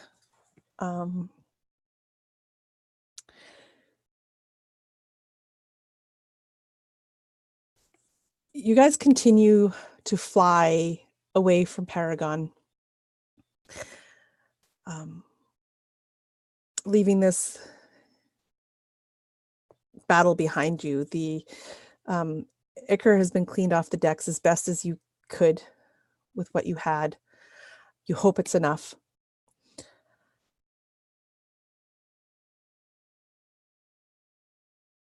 So much has happened since the last time you've had a little chance to catch your breath and chat. I will leave it up to you guys at this point to what are you guys doing?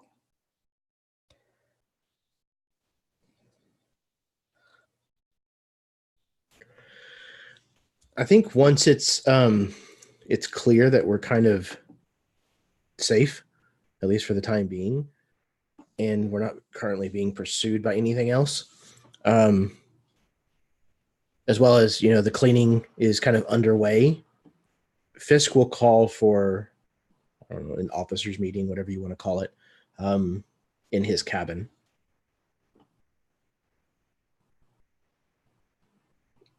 So imagine we're probably all kind of sitting around this larger table, all kind of bandaged and banged up to some degree or another. I first want to commend all of you for the enormous amount of courage that you've shown today. I don't think that we would have made it out of whatever it was we encountered alive. And he kind of looks at Charlie, intact.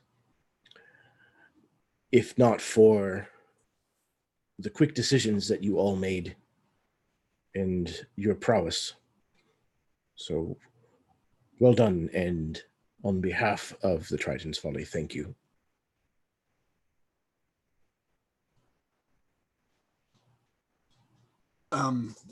Kieran, when Argus went off to the city with his hostage and went to investigate possible information on these creatures, did I turn up anything? I know that whole thing getting out of the city was chaotic and quick. And I don't think we ever addressed the success of that. Yeah, so what happened with poor Argus is he didn't make it very far. He got out of sight of the Triton's Folly, and they're behind. But before he could even close in with Paragon, he was ambushed. And both him and Captain Morneau were taken as prisoners. Oh, yes, I remember part of that. Yeah, except as it turns out that the captain of that ship was actually friendly with Captain Morneau, and she was released. And you guys later... that's why they were rescuing me. Okay. Yeah. I'm on board now. Sorry, I forgot part of that. That is okay. Yeah. I mean, there's a lot that had happened. So Captain Morneau and I am forgetting the other captain. I want to call him Blackguard or something. I'm terrible with remembering the names. It is Blackguard. Blackguard are friendly. They tried to have a parley with you, which kind of ended in chaos as well. You managed to rescue Argus, but they got away because Nicola chose, instead of to continue following Captain Morneau, she went with this man who turned out to be her father. And then from there, you guys went to the university. So as far as you don't know what happened to Captain Morneau and Captain Blackguard. They escaped from you. They may or may not have escaped the city. You don't know. You lost track at that point. But Nicola, your father is with you on this ship. So if he was invited to this officers meeting, he'd be there. Otherwise, he'll be where you put them in the cabins or whatever. you went to the university and you learned some things, not so much about these creatures in particular, but you did learn things about the device that you have part of. I believe it's called the heart, the world's heart. You have that was the package that you guys originally had taken from Captain Morneau's ship. So you have the world's heart. You found out about the blood moon, I believe, which you have currently lost at this point. You have a book, I believe. What else? Still have that skull. Yeah, you have the skull. The skull actually gave you some words as well. I'll have to find what the word said. Something.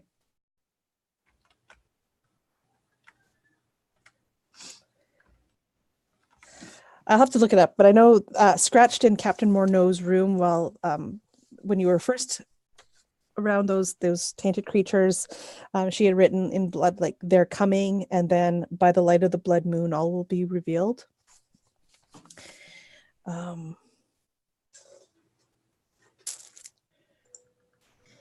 then I have written down that we have a torn piece of paper that says Havrin, Weeks, and Gus. Right. Because you tore that. It was a torn piece of paper that was left on the ship. Right after Argus left. Okay. And the other thing that you found out when you were talking to Lady Fletchley, who was the one in the university, she basically told you of the legend of this place that's out of our time and space. I don't even remember that. It's advanced civilization that knew all sorts of magics, but then interlopers came, were envious of the riches and killed them. But these people retaliated, but not before one of the interlopers got away with some of the stolen riches. Then more of these interlopers came, killed these people who had the no magics against this iron and steel that these interlopers wielded. And so they removed themselves from our time and space to save themselves. That is basically what that book says. Okay. She also mentioned a map that she had in her possession but was stolen from her. And Isn't it stolen by? yeah, she couldn't tell you who it was, but the description fit Argus to a T. And I think with that, you're all caught up. Oh, also we were gonna go to one of the ports. That's where we were heading to get Charlie's hand looked at, right? Yeah, I believe Port Havrin, because Captain Fisk knows, like, you're looking for someone who practiced the Tuvalan faith. So you're looking for a Tuvalan woman. Captain Fisk doesn't know anybody in particular, but he does know a woman who knows a Tuvalan woman. So and that would be for some reason the name Babette or something sounds on my. I think it was Babette. I could have sworn that I wrote that. Yes, Babette, Lady of the Night, Tuvalan woman. She knows a Tuvalan woman. Yeah. Scandalous. Yeah, and we also talking with your father that you knew your father, Stitch, knew Captain Morneau. And they were like as friendly as pirates can be, but they were on friendly terms at one point. Well, with all of these various threads, there's many different directions I feel like we could go. However, I don't know that Charles has much time. I think we should go to Port Havren immediately. What does my hand look like? Your hand is now missing a finger. Well, yeah.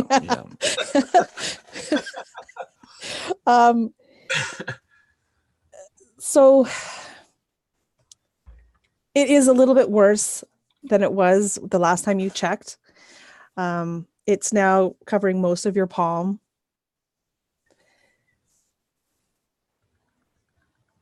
In fact, give me a...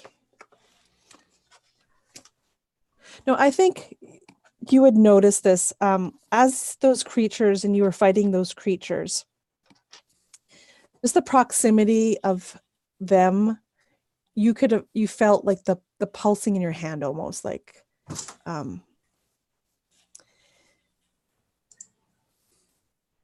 not painful, but a feeling in your hand that pulsed as they neared and were around you. And now that they're gone, that sensation has also stopped.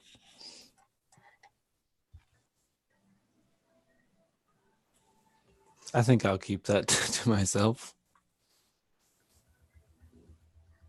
So I would imagine we're probably seated around a table with the captain at one end and us arrayed. I'm probably sitting next to Charlie, and then Argus is probably next to Nicola because, ranged weapons need space. So in case, they want to be across from one another. And I would imagine Delagny's just looking back and forth between them two and then looking over at the captain, like wondering when he needs to move.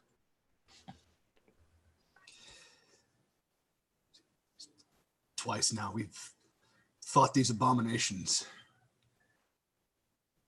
And we're no closer to understanding anything about them, except that they are most deadly against all of mankind.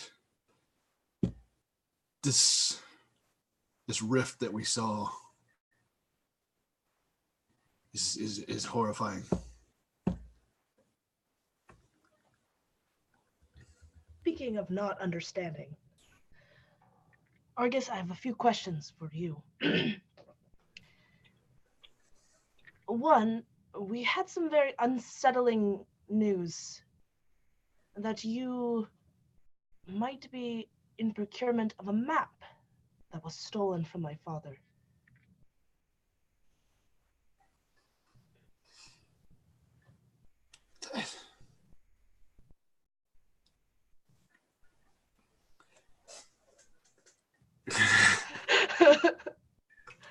Cat's got your tongue, boy.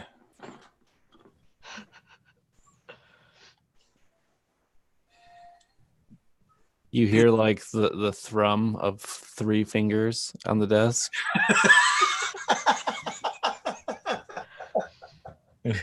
It would be 4, but like one of them's like skipping a beat.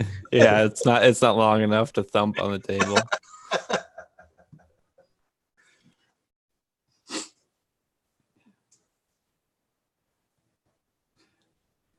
I'm sure I don't know what you mean by stolen.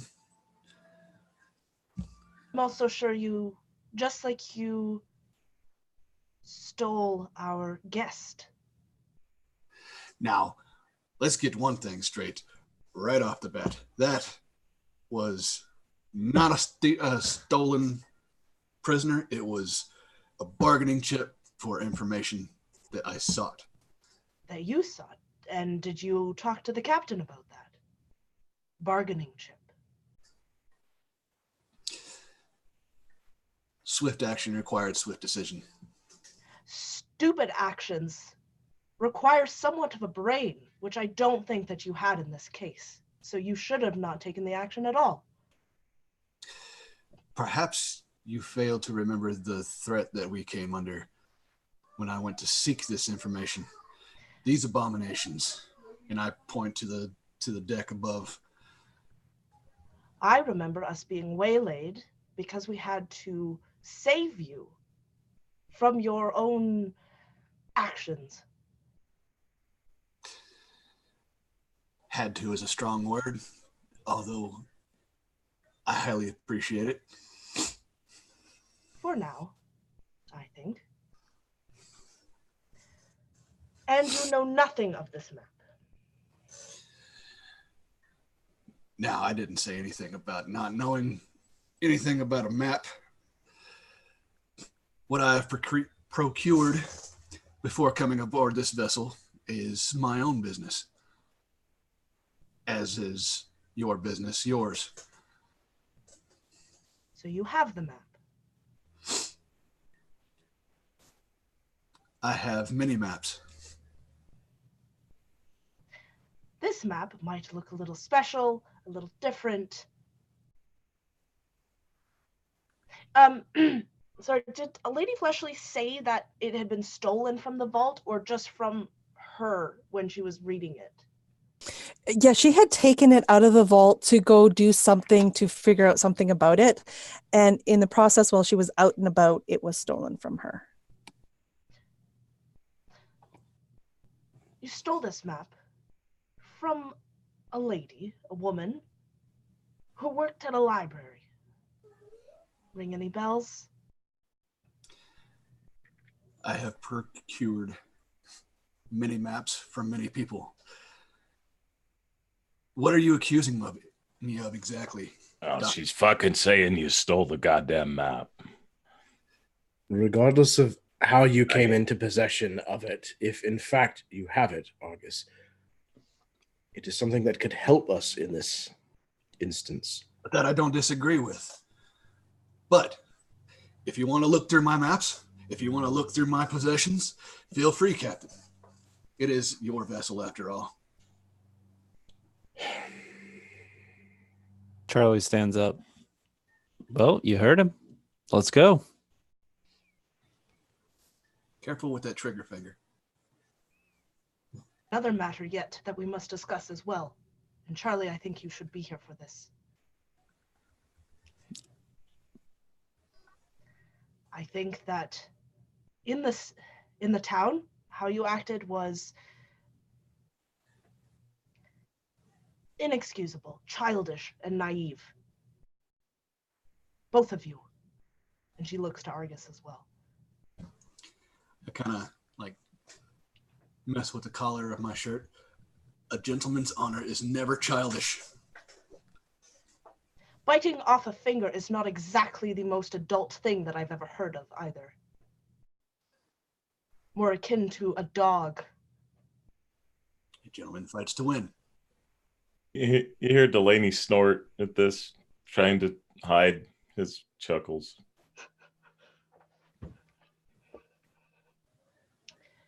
Nevertheless, you endangered our captain and the rest of the crew by arguing and fighting like children at a playground when there was more important things that needed to be done, like getting back to the ship, saving our captain, and getting out of here. If you two hadn't have acted like that, we might not have had to fight those things. We could have outrun them. But what do you have to say for yourself, Charlie?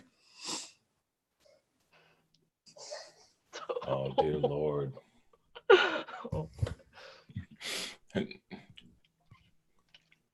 Charlie adjusts the bag on his head. Well, it would seem that in the chance to save us from the treachery that is Argus Scheffley, we were waylaid, as you said before, by various means of having to rescue people. Looking to Captain Fisk. I shot Argus, and I don't regret it. I'll shoot him again. There will be no shooting one another. I think we've had quite enough of that. Staring straight into Charlie's eyes. One day soon, sooner than you think, we will settle this. For now, I defer to the captain. And as long as I am captain of this vessel, this business will not be settled on board my ship.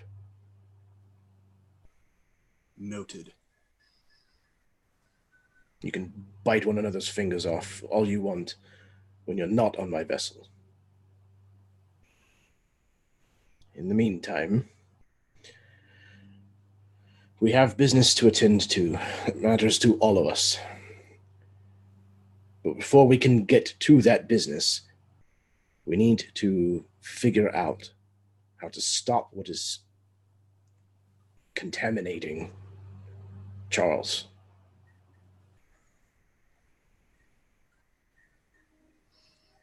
It is decidedly the fastest ticking clock we have on board.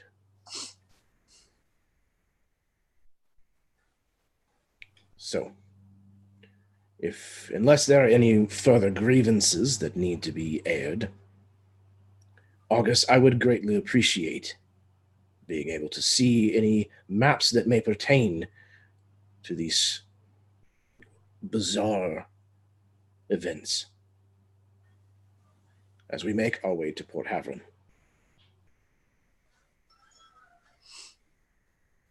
As you wish. And with that, I imagine there's some kind of a sentry outside your cabin to keep, ears. I would open the door and bark at him to, who did I assign to the doctor here before I left? I forget the name. Oh, is it Jephthah? Jephthah, yep. Jephthah would know what I'm talking about when I bark this order. So I'd tell this guy to go get Jephthah to retrieve a specific chest. Dad, is the PC available? Does it look like it is? Are you still in the middle of your session? I'm still in the middle of my session. Clean your room, okay? Then it'll be soon. I'm just waiting for my. I know you're waiting patiently. He's in on dinner. I know.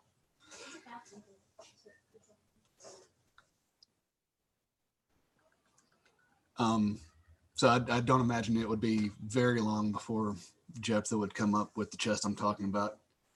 And as I go to work in the combination, I'd side-eye Charlie and kind of around and open it up and flip it open, and almost, if my honor has been insulted, just present it to the crew, the officers' crew here.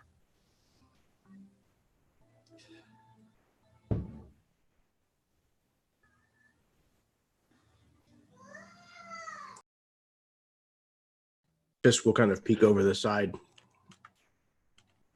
and then kind of look to Nicola. May I call for my father?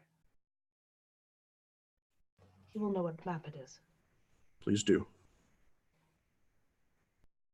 So she would run out and call one of the people to get her father, which I think she would have given him her cot in the kitchen for now.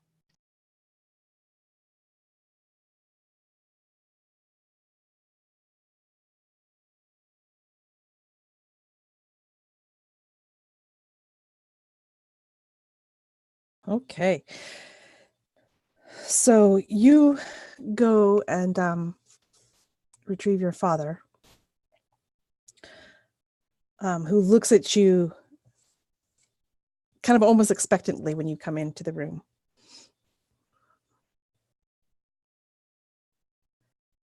We may have hopefully found the map that was stolen from Mrs. Fleshley. You don't say. Yes, well, hopefully but you're the only one who can identify it, so we would appreciate your audience in the captain's quarters. I will be right there. Lead the way. And then Nicola would.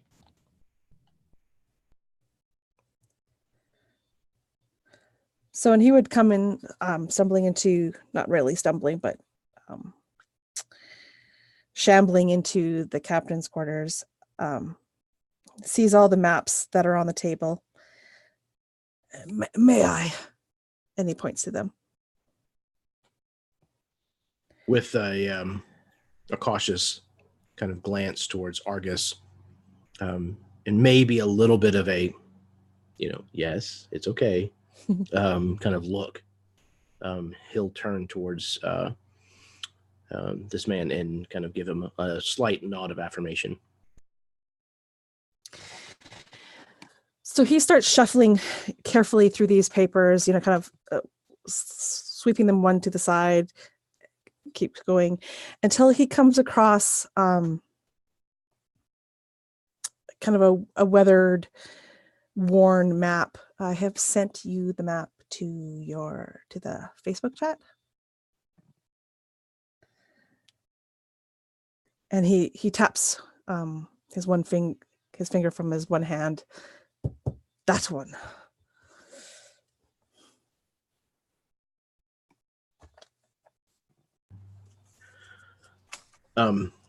Fisk will kind of reach in and grab the one that he's indicated and pull it kind of free from the stack and place it out on the table. Sorry about that. Well, if this is the map that we needed, what information should we be gleaning from it, Nicola?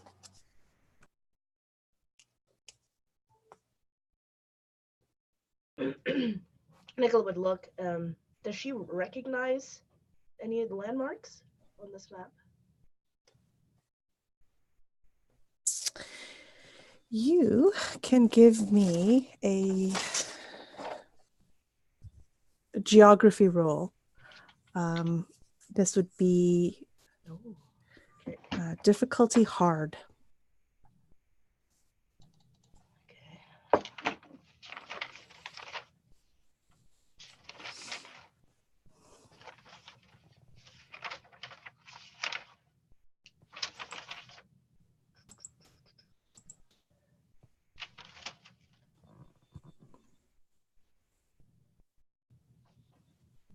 Okay.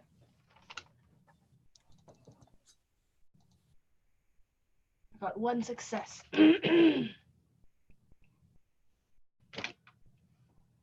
Okay. You have never seen this island or whatever before, but if what is shown on there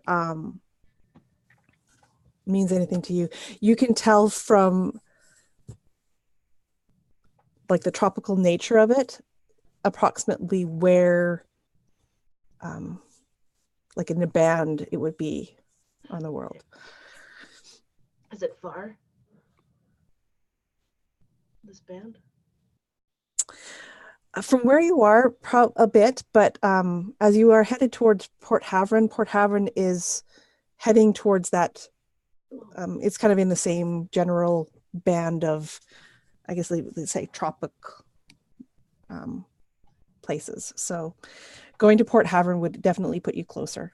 Nice. And then maybe you could figure out from there where this place is located.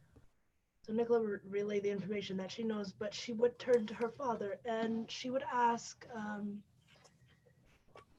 what is this map for? Why is it so important?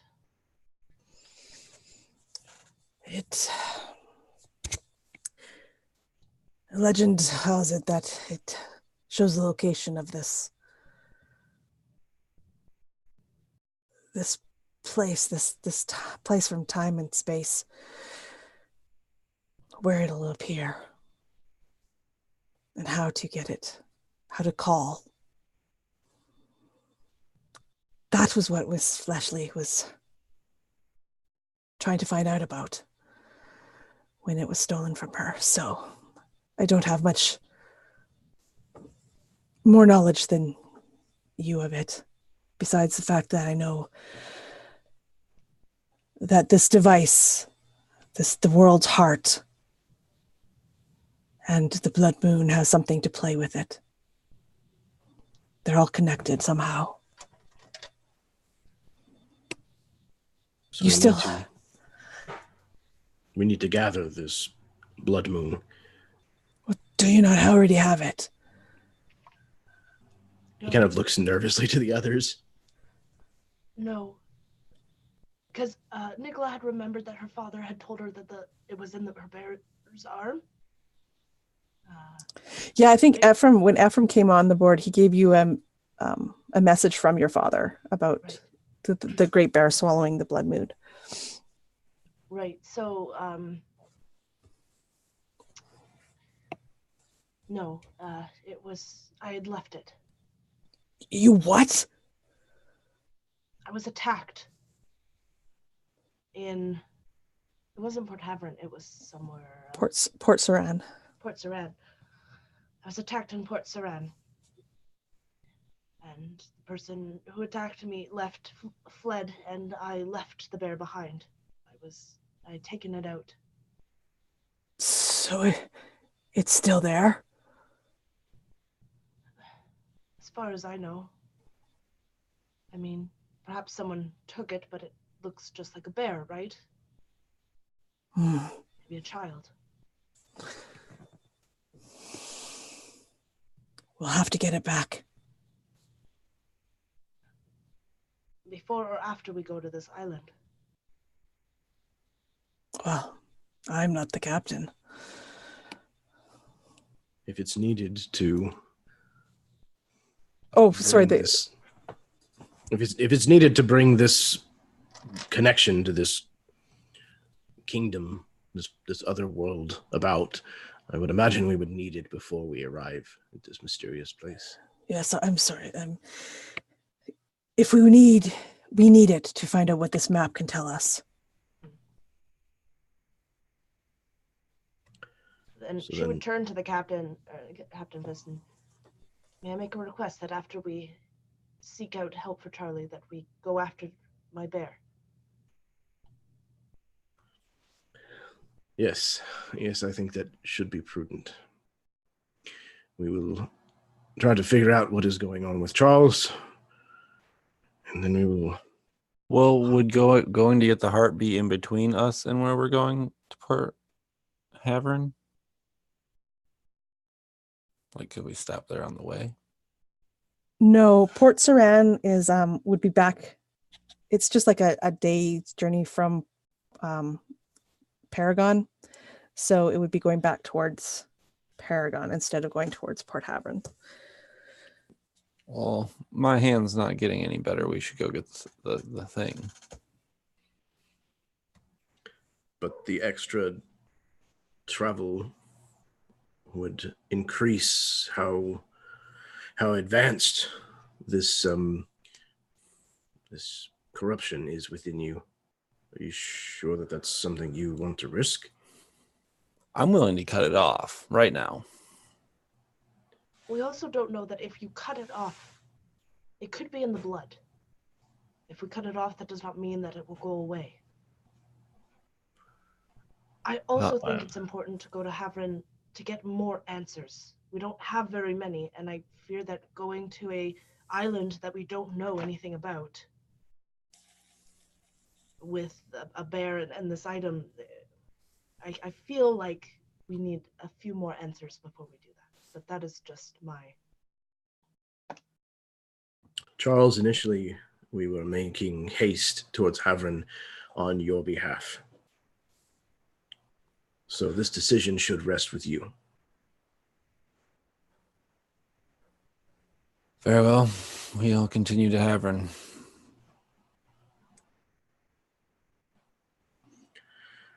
Very well.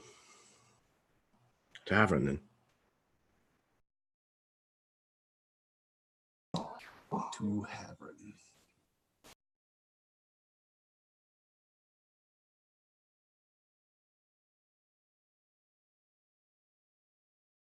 Yeah, I would imagine that Delagny is probably back just watching everything and happens to be next to Argus, and he's like, he leans over and is like, I don't know you from fuck all, and you don't know me from fuck all, and yeah, but you're right, fine, navigator from what I've seen, but these are right fine people here, and just leaving them like you did was, well, kind of bad. I think they're about to give you a second chance, and I think that you need to, well, just ease back a bit. I know that Charlie just whipped his cock out, started trying to smack you with it, but you know he means well. He cares about this ship and this crew.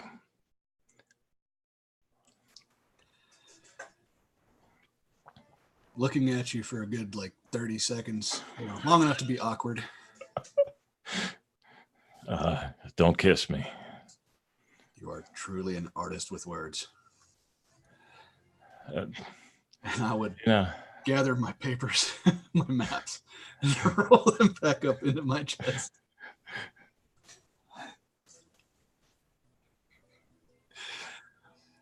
Though to the point, strategy is sometimes lost on those that refuse to see it. Yeah. Or people like me that you just have to spell it fucking right out, and because but in the end, we got to treat each other like a crew. I mean, the crew is like a family in a way, and we're kind of a fucked up family, but we're kind of a family that shoots each other in the leg and offers to chop off a friend's arm, So, well, I hope that things turn out well for you, August, and I hope I'm not the man delivering the justice, if you know what I mean.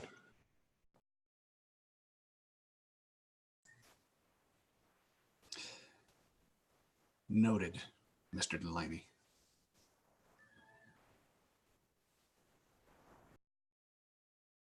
He kind of awkwardly fixes himself and just looks away like, did I just do something good? Backs away.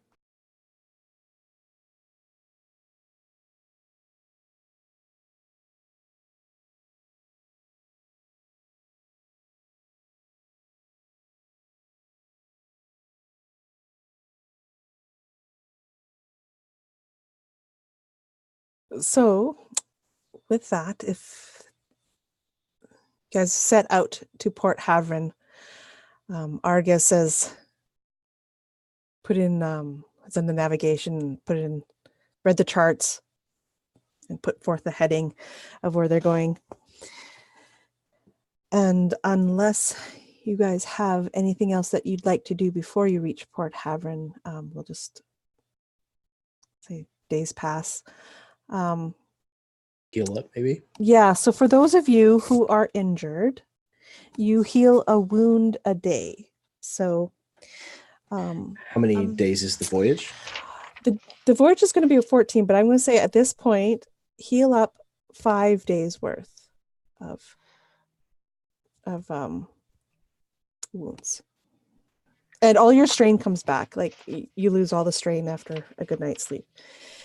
Nicola, you're about to say something. Yes, during this time, I would like to make some healing stuff from the, I am just going to assume, and maybe this is about that wrong, but when we had gotten restocked, I would have thought that maybe they would have taken some health supplies, so I would like to make some of those healing tonics. Sure. Let's do that. So I believe we used a medicine check last time, right? Yes. So roll me your medicine check and difficulty. We'll say average because you have your stuff. You've done this before. You're not under duress like you were last time. So it'll just be the 2 purple.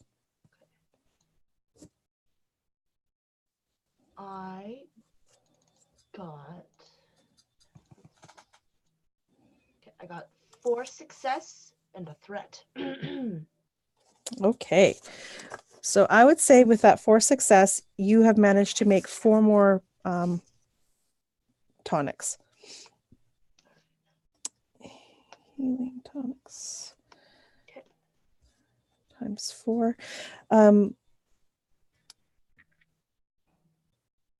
Yeah, but there is a threat, and that will come up at some point. Okay.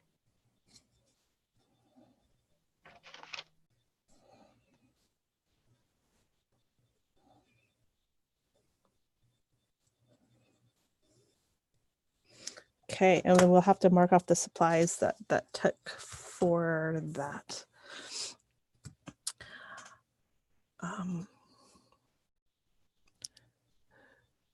So you're about, I would say, halfway. You got another good 5 days or more to travel to get to Port Havron. When, Hargis, you've been just, minding the ship, flying it, overseeing it, because at this point there's nothing crazy going on. You've been watching the horizons, doing all that kind of stuff, when all of a sudden a klaxon just starts going off in the engine room there. And when you go to investigate, you find out that it is the lightning drive itself. In all the chaos of resupplying, the lightning drive was forgotten about and was not fully charged. You are running out of basically lightning fuel. You've got a couple of options. One, you land and you sail this like a regular ship on the ocean and increase your time, or you charge your lightning drive, either by finding a storm and harnessing the lightning yourself, or finding someone who will do it for you, i.e., take it from somebody else. Would we be able to do this if I landed into the ocean and we started sailing like a normal vessel? Say we came up on a squall, would we still be able to charge it, or do I need to be in the air? You might be able to charge it. It would be a lot more difficult because you want to be right in the storm, because then you can actually call it to you. If you're down on the ground, you're just hoping you get hit, kind of thing. Okay. Yeah. So yes, you can, but it would be easier if you were in the air. Also more dangerous, but yeah. And the thing is not going to keep draining until it's gone. Is if I land, it's no longer in use. What we have in store Would stay in store. Yeah. Okay, that's what I want to do then. I want to land into the ocean and immediately call into the captain, to the engine room, and explain the situation. Why are we descending, Argus? You see, sir, in the madness and the chaos of past few weeks, it appears that we have neglected to charge our, I'm sorry, what did you call it? A lightning drive. Our lightning drive. Of course. Are we to be stranded? Not at all. Good. Though the best we could hope for is sailing into a squall at some point as we head our current heading. So the idea to remedy this situation is to seek out a storm and sail directly into it. Seeking out, no, sir. we will sail our current heading towards our goal. And weather being weather, if it happens to be, then there is enough charge to get us into the storm itself, at which point I'm sure my crew can adjust as necessary.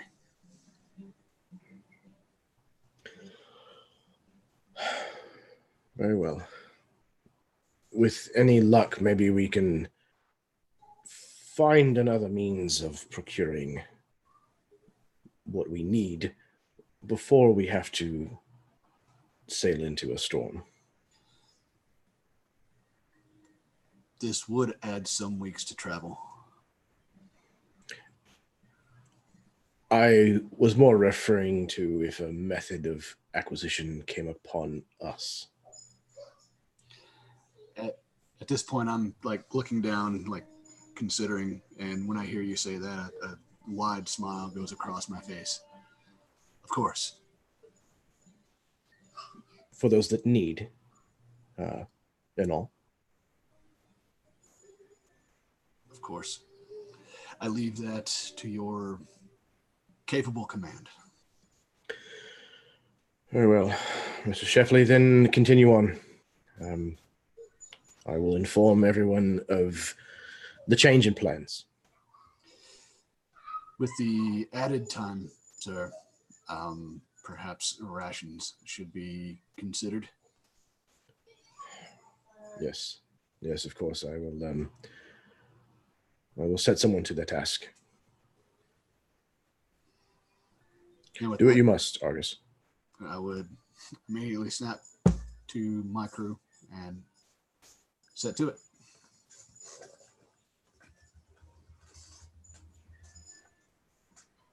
And if, like, how much will this slow our going? Is it like double or?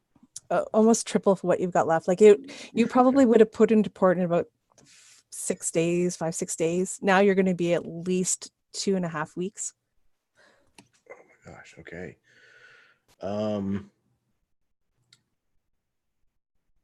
How many days worth of supplies did we happen to stock the ship with?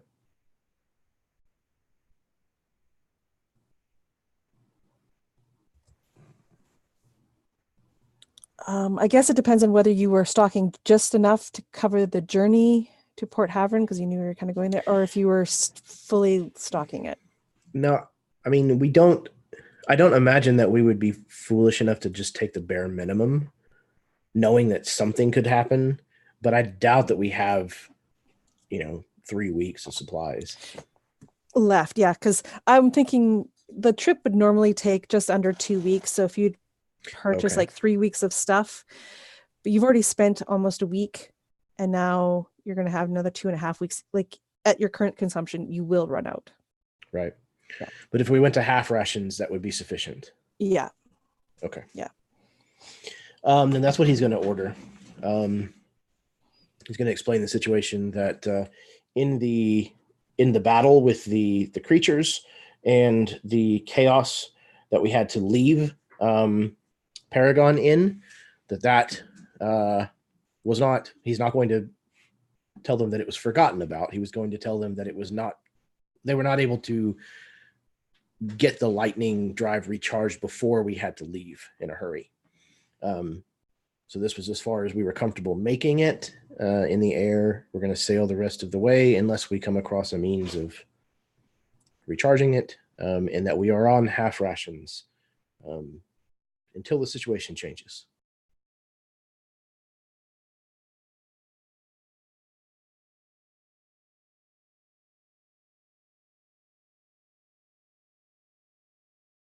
Alrighty. And I think with that, we will break for today's session and come back all ready for the next one. So thank you guys. Thank you everyone for this. We'll do outros and then we'll call it a day. Baron.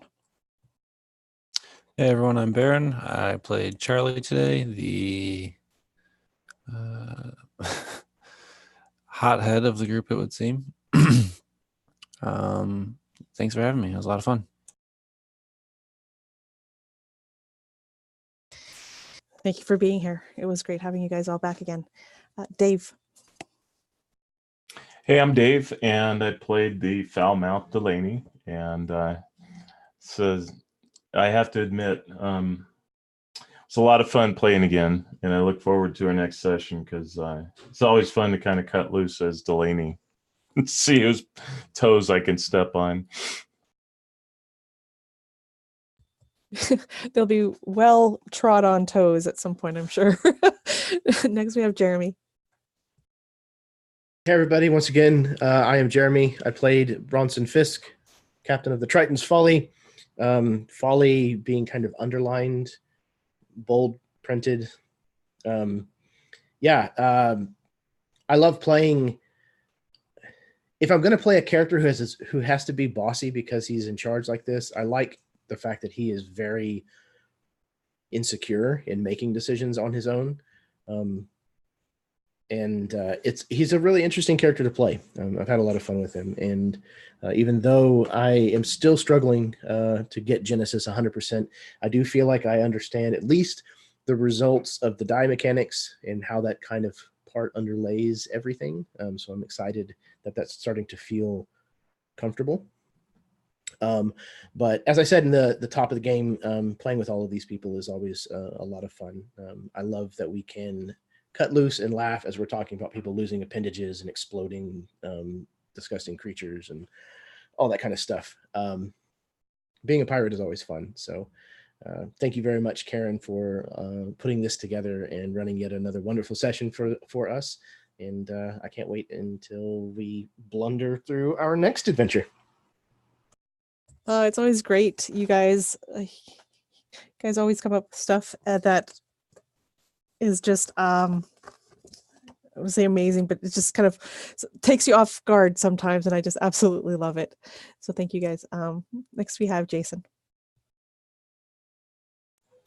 All right. Hey everybody, I'm Jason Smith. If you're interested, I have a YouTube channel that hasn't seen any love in a long time, Smith Forge Gaming. Hopefully I'm wanting to get back to that at some point, but you know, life is as life is.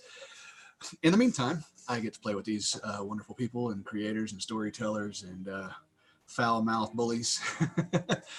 No, I always have a blast in a game I get to join in with any one of these fine people. So thanks for watching. Make sure you give not only Karen's channel a lot of love, but everyone here is a magnificent creator as well. So thank you very much, and we'll see you next time. Thank you, Jason. And yeah, if I've done it right, all of the descriptions of the people's channels, all the links, etc., will be down in the description below. Hopefully that turns out. And last but not least, we have Megan. Everyone, I'm Megan, and this has been a great session, and my voice is gone now, so but I would not give it up for anything else, so thanks for having me. Thank you for coming here and spending your entire voice on this game. That was awesome. Thank you so much. I hope you get better soon. And thank you to everyone for playing. Thank you for watching and watching in the future. And this has been Myth and Gears and Black Sails and Dark Skies. Signing out at some point.